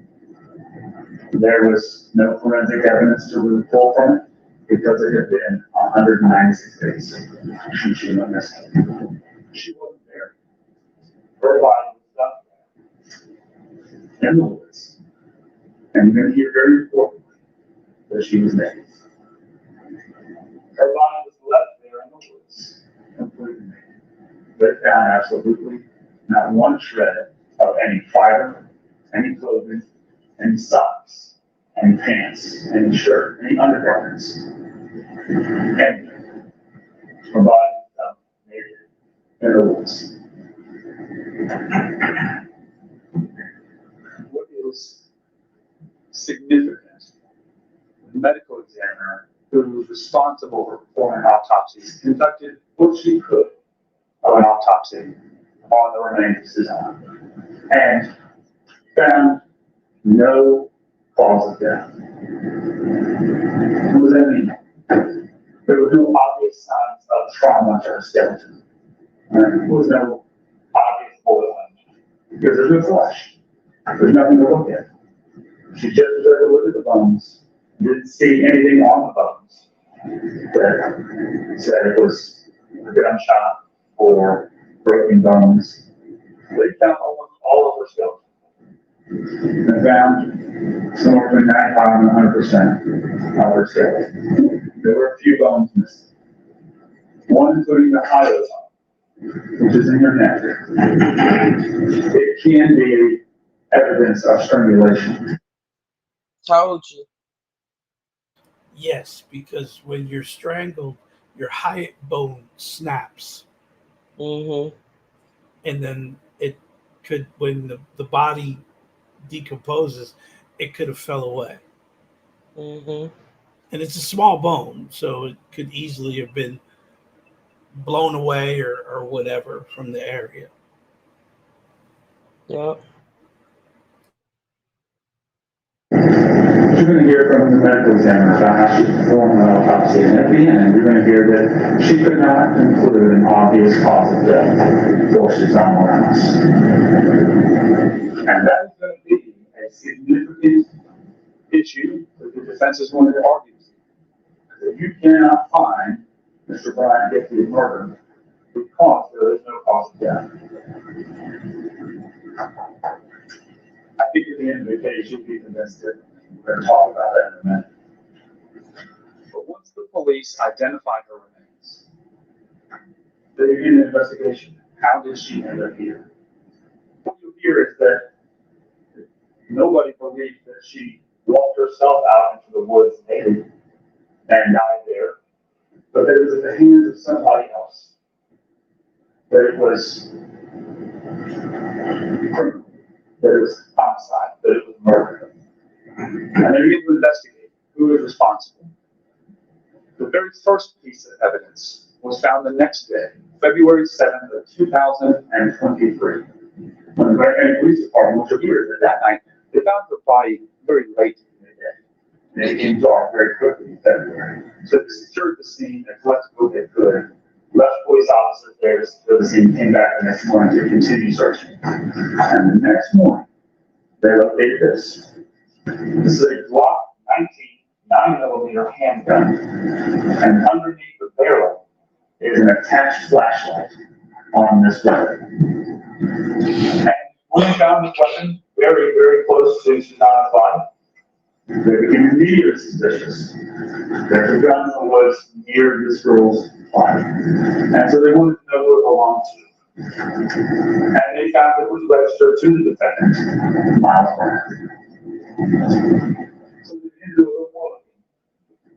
How could this gun end up out there? What they found, which you'll hear, is that the following morning after she went missing, July 27th of 2022, the defendant called the Bryant County Police Department to report that gun stolen. He claimed that his vehicle had been broken into and that his weapon was stolen from the vehicle. He also claimed that his wallet was stolen from the vehicle at that time. You're going to get to hear that. You'll hear from the officers of the report. And I want you to remember one important thing. He said to that officer, this is one police officer to another. At the time, he's a police officer. He tells the responding Bryant County Police Department officer, just put it on GCIC stolen. GCIC is the Georgia Crime Information Center. It's where people list stolen things for the police to know. Just can you put it on there? But I don't want detectives involved. I don't want detectives involved. You don't need to worry about that. To an officer. You'll hear from that officer, Officer Murphy. I'll tell you that was very unusual, especially for a police officer to not want his gun found when it was picked up and used by somebody else or stolen and used in some other crime, to not want detectives involved in finding it. We're going to hear about cellular tower mapping. You'll hear from the detective part. She's going to be the last one to testify. She's going to talk about a lot of different things. But one of the things that she's going to talk to you about is that in her investigation, once they found the gun had been stolen, they thought, well, maybe whoever stole his gun kidnapped her and murdered her. It's reasonable. He lives in the apartment complex where she disappeared from, and he reported his gun stolen the next morning. That would have been a reasonable thought to have. So they continued to investigate and obtained the defendant's cellular phone records. He has two phones. One is a personal phone. The other one is a work phone. Is issued by the city of Dorville for his police business. And what you'll see, you'll hear from an expert in cellular tower mapping, investigator Wilbanks, who will tell you and show you this mapping. This is not his mapping, but he will show you that the defendant's personal phone was located in the woods right next to Susanna's body within 2 hours of her disappearance. Did you hear that?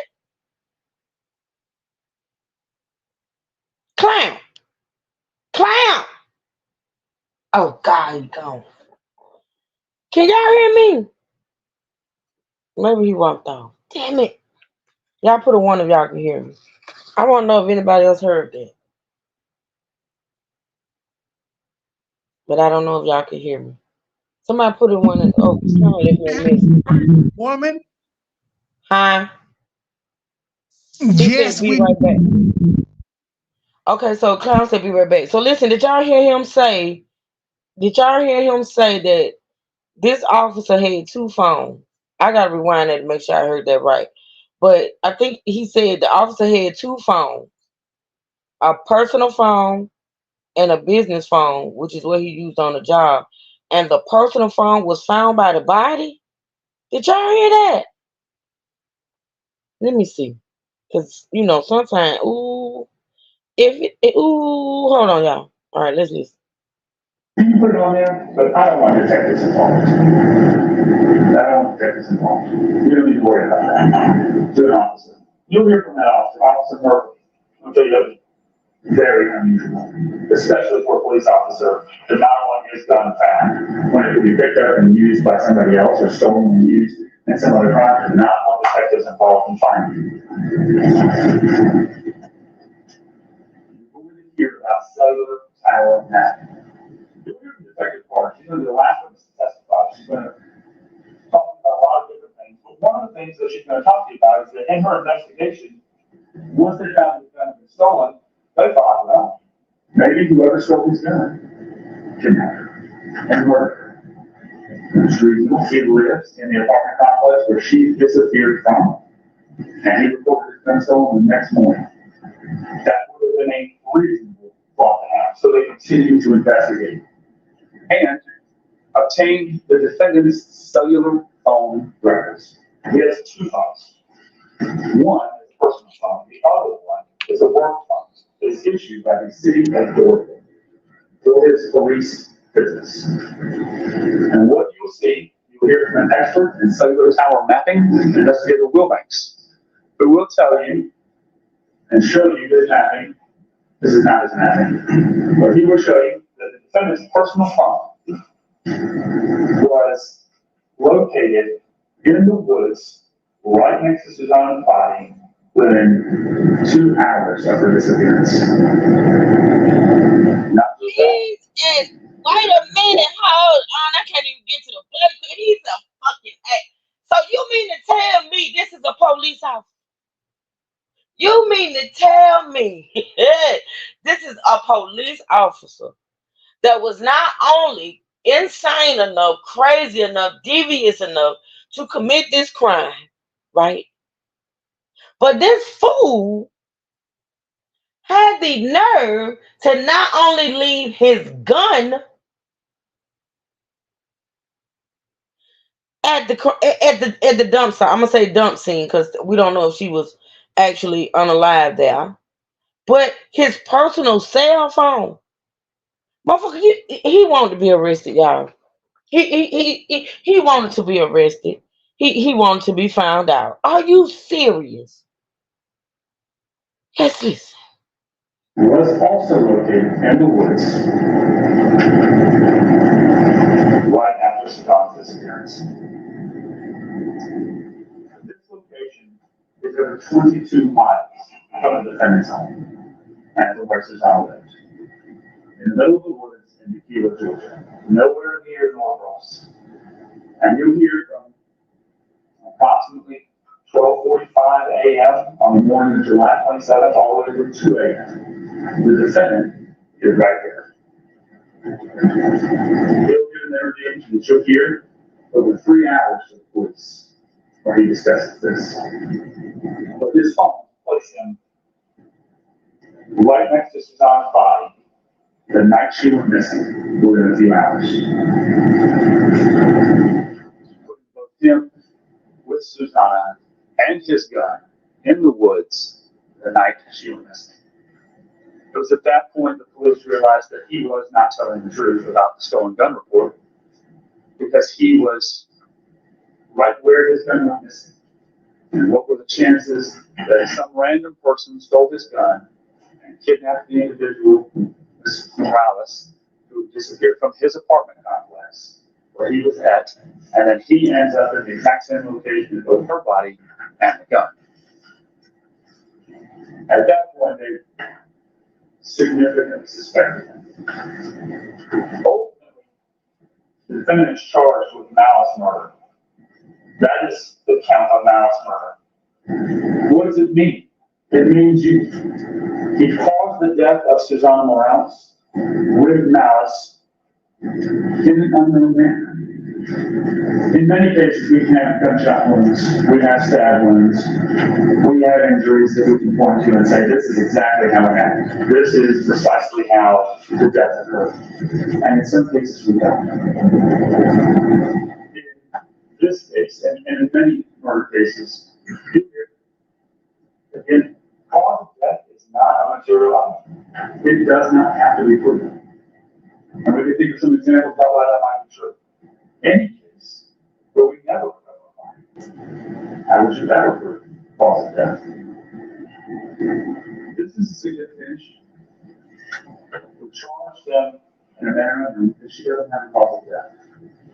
But what we have to prove is that he was responsible. He did it with malice. What is malice? It doesn't mean hatred. It doesn't mean premeditation. Many states have premeditated murder, first-degree homicide, things like that we're used to hearing on television programs and things. So it doesn't have that. We have malice murder and we have felony murder. And in malice murder, it requires you to do it with malice. So what does that mean? That means you intended. You intended to kill this person. That's what it means. The judge will give you a full charge on what malice means at the conclusion of the trial. He is also charged in count 2 with felony murder. Felony murder is defined as causing the death of Susanna Morales while committing another felony. And in an unknown manner. Felony murder is the idea that if you are committing a felony, and in the commission of that felony somebody dies, you are guilty of felony murder. And it can happen in numerous situations. It is a very broad statute. In this case, we are alleging that she died in the commission of him kidnapping her and taking her as she was walking home, her dying, and ending up in the woods. We also charge them with kidnapping, which is means to abduct and steal her away without authority to do so. And he is a police officer, but you will hear no evidence of him arresting her, no evidence of him lawfully detaining her, no evidence of him doing anything related to the actual furtherance of duties. Held her against her will, which caused her bodily injury. The bodily injury portion of this is pretty obvious. She's dead. Also, he is charged with criminal attempt to commit rape. Attempted to commit rape, like kidnapping, all it requires is a substantial step. We're not alleging to you that he did in fact follow through and rape her, just that he attempted to do so. In this case, all that is required in order to prove attempted rape is that he had both the intent to do that and he took a substantial step towards doing it. He had to follow through on what that he intended to. And you're going to hear things like the fact that she's found completely naked there in the woods, and no other explanation for that. You're going to hear that less than 24 hours after the defendant kidnapped and murdered Susanna Morales, he was back on shift, working as a Doraville Police Department officer, went into a quick gas station located in Doraville, Georgia. There behind the counter was a young woman working the counter. She knew the defendant. He would come in there regularly as a police officer on shift in Doraville. He asked to use her phone. Instead of his bank account, he couldn't access his bank account on his phone. And so he borrowed her phone, but he didn't access the bank account. He went into her hidden folders on her phone. He selected a pornographic video that she had made of herself, and he sent it to himself. He texted himself her intimate video on her phone. He then deleted the message from her phone to hide the evidence of his name. Less than 24 hours. He's a dummy. I never, y'all. I mean, I have never. I never. Like he goes in the woman's phone. He sent himself a porn, I guess, of herself that she got in her phone, which is her right. But then he sends the message to his phone, and he don't even delete. He don't even delete where he sent the message, so the woman wouldn't know. Y'all, world's dumbest criminals. Isn't that a show? I mean, really. This is around 10:30 p.m., July 27th. That night. You're going to hear other evidence. And lastly, you're going to hear a false report, or received false report of crime. This is due to falsely reporting to Officer Murphy that his done so. But he knew very well that it wasn't. And part of that evidence that you'll hear is that right before placing the Gwinnett County Police Department call to report it done so, which is around 10:30 in the morning on July 27th, he went back to the scene where Susanna's body was found. Went back out to the woods, all the way to Norwalk. He got that morning and he drove his car all the way back to 22 miles to the wooded area. His phone was placed around 9:30 in the morning on July 22nd. What you'll hear is that right looking in the back where his gun he had dropped in the woods. That gun had a flashlight. So y'all, he left the crime scene. Well, he left where he dumped her body, right? Mind you, he left where he dumped her body because he left his phone and the gun there. So he leaves. Got to Miss Margie. He leaves and comes back and go. He leaves and go to wherever the lady was where he sit the thing or whatever. He goes back to where he dumped her body. He goes back. Listen, y'all. 12 at night, 1 o'clock in the morning, it's pitch black in the middle of the woods. And for whatever reason, he dropped or lost his weapon and went back to look for it. Not finding it, he returned and called the Gwinnett County Police Department to report himself. Didn't want detectives involved. That's report himself. You're going to hear talk that's already been out to reasonable doubt. What is it?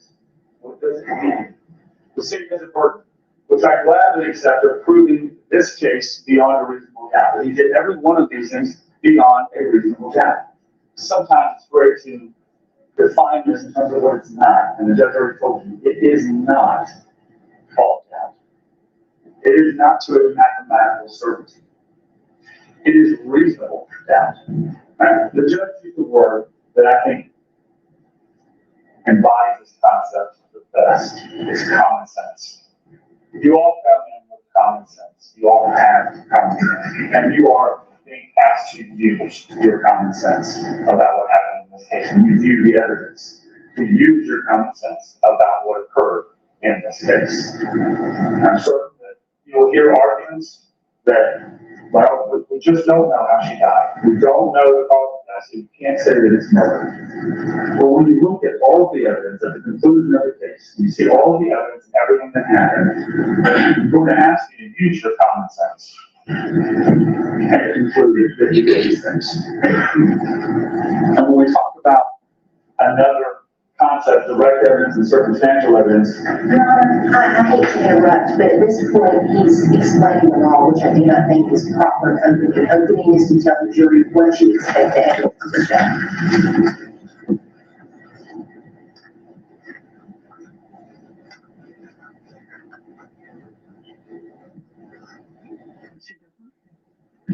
I think that I'm permitted a little while to explain a few concepts that are going to be important for them to understand for the trial.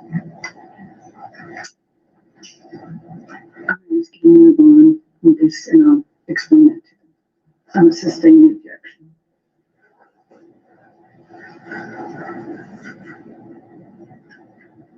What happened to Susanna? You are going to be faced with that question. You are going to have to battle amongst yourselves about what happened to her and what proof is there of it. taken something and overdosed on something and died? Could there be some other explanation for what happened? Well, you don't have to wonder.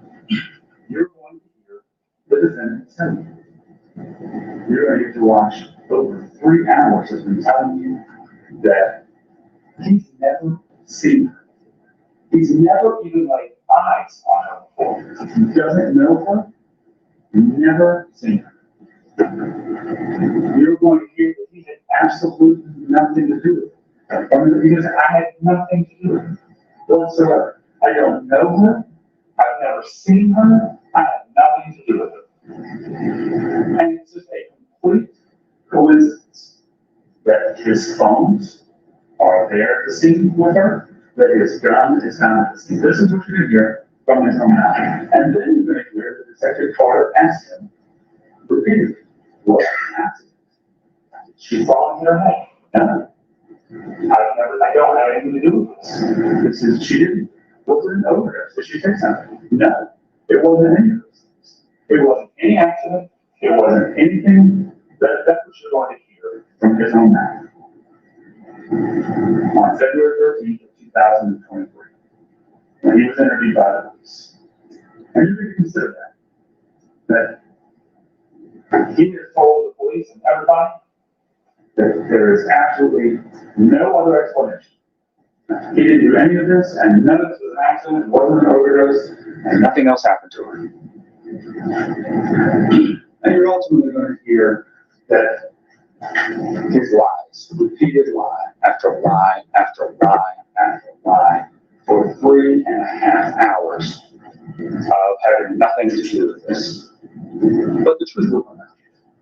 You will see what the truth is. And my job is to convince you, young reader, that everything he says to you in that interview is a lie. There is nothing hidden that will not be disclosed, and nothing concealed that will not be known or brought out into you. I expect in this trial that you are going to try and be convinced that something else happened to Susanna. This was an accident, that it was not intentional, he did not do it. Or that he was involved in it in some way, that it was an overdose, because she liked to smoke marijuana. Many of you hear that one time in her past, she had tried what she called acid. Months before, one time, from her friends. I'll tell you that. I'm like, oh, you'll hear me say it. And many of you try to convince that this is something, some accident. I've been able to give you a much better explanation about any of the things that happened to her. If her body had ever been located before 196 days, before her flesh was gone, before all evidence was gone. But I'm going to argue to you at the end of this case that the defendant doesn't get to escape justice because he's good at cleaning the crime. Because he's good at covering his crimes. He doesn't. Not really. And in conclusion, I'm going to ask you to come back and find the defendant guilty of malice murder, guilty of felony murder, guilty of kidnapping, guilty of criminal attempt to commit rape, and guilty of false report of crime. All right, y'all. That's what we're gonna end it. We're gonna end it right there today. We're gonna end it right there. It's 3.5 hours. 10 minutes to 2. It's supposed to be over on my T channel at 2. So listen.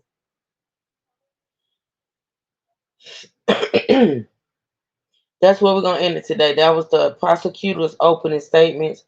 I hope y'all heard, and I try to make sure, even if y'all can fully understand him, because like I said, he wouldn't be still, that I pointed out some of the major things he was saying that we didn't know. And so when I come back, which I'm probably, y'all, gonna try to get through these opening statements in the first day of testimony this weekend. So when they go, when they resume on Monday, we'll be caught up. Okay. So that being said, that was the prosecutor's opening statement. And the next time I come back, we're going to be listening to the defendant's opening statements. Okay. With that being said, if y'all want to go, sort of kind of research or catch up on the case, You can go to Court TV.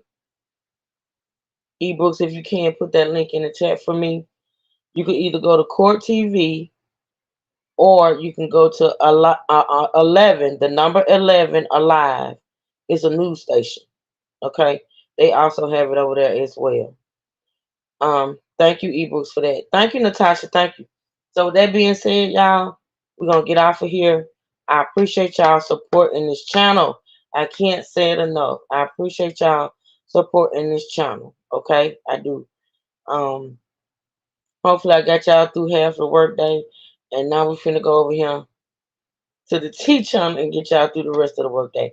I hope everybody's having a blessed, beautiful Friday. Until I see y'all over at the T channel, y'all be safe. Listen, shout out to the True Siblings in the State Gang. Shout out to my moderators. Shout out to my monetary contributors. All right, and especially shout out to you all that's over here supporting this content that matters. Okay. With that being said, I'll see y'all in about 20, 30, no more than 30 minutes. Let me take a quick break, and then we'll be back and get y'all through the rest of this workday. Okay. With that being said, True Siblings and State Gang, stand up. And until about 30 minutes from now, we out. Love y'all.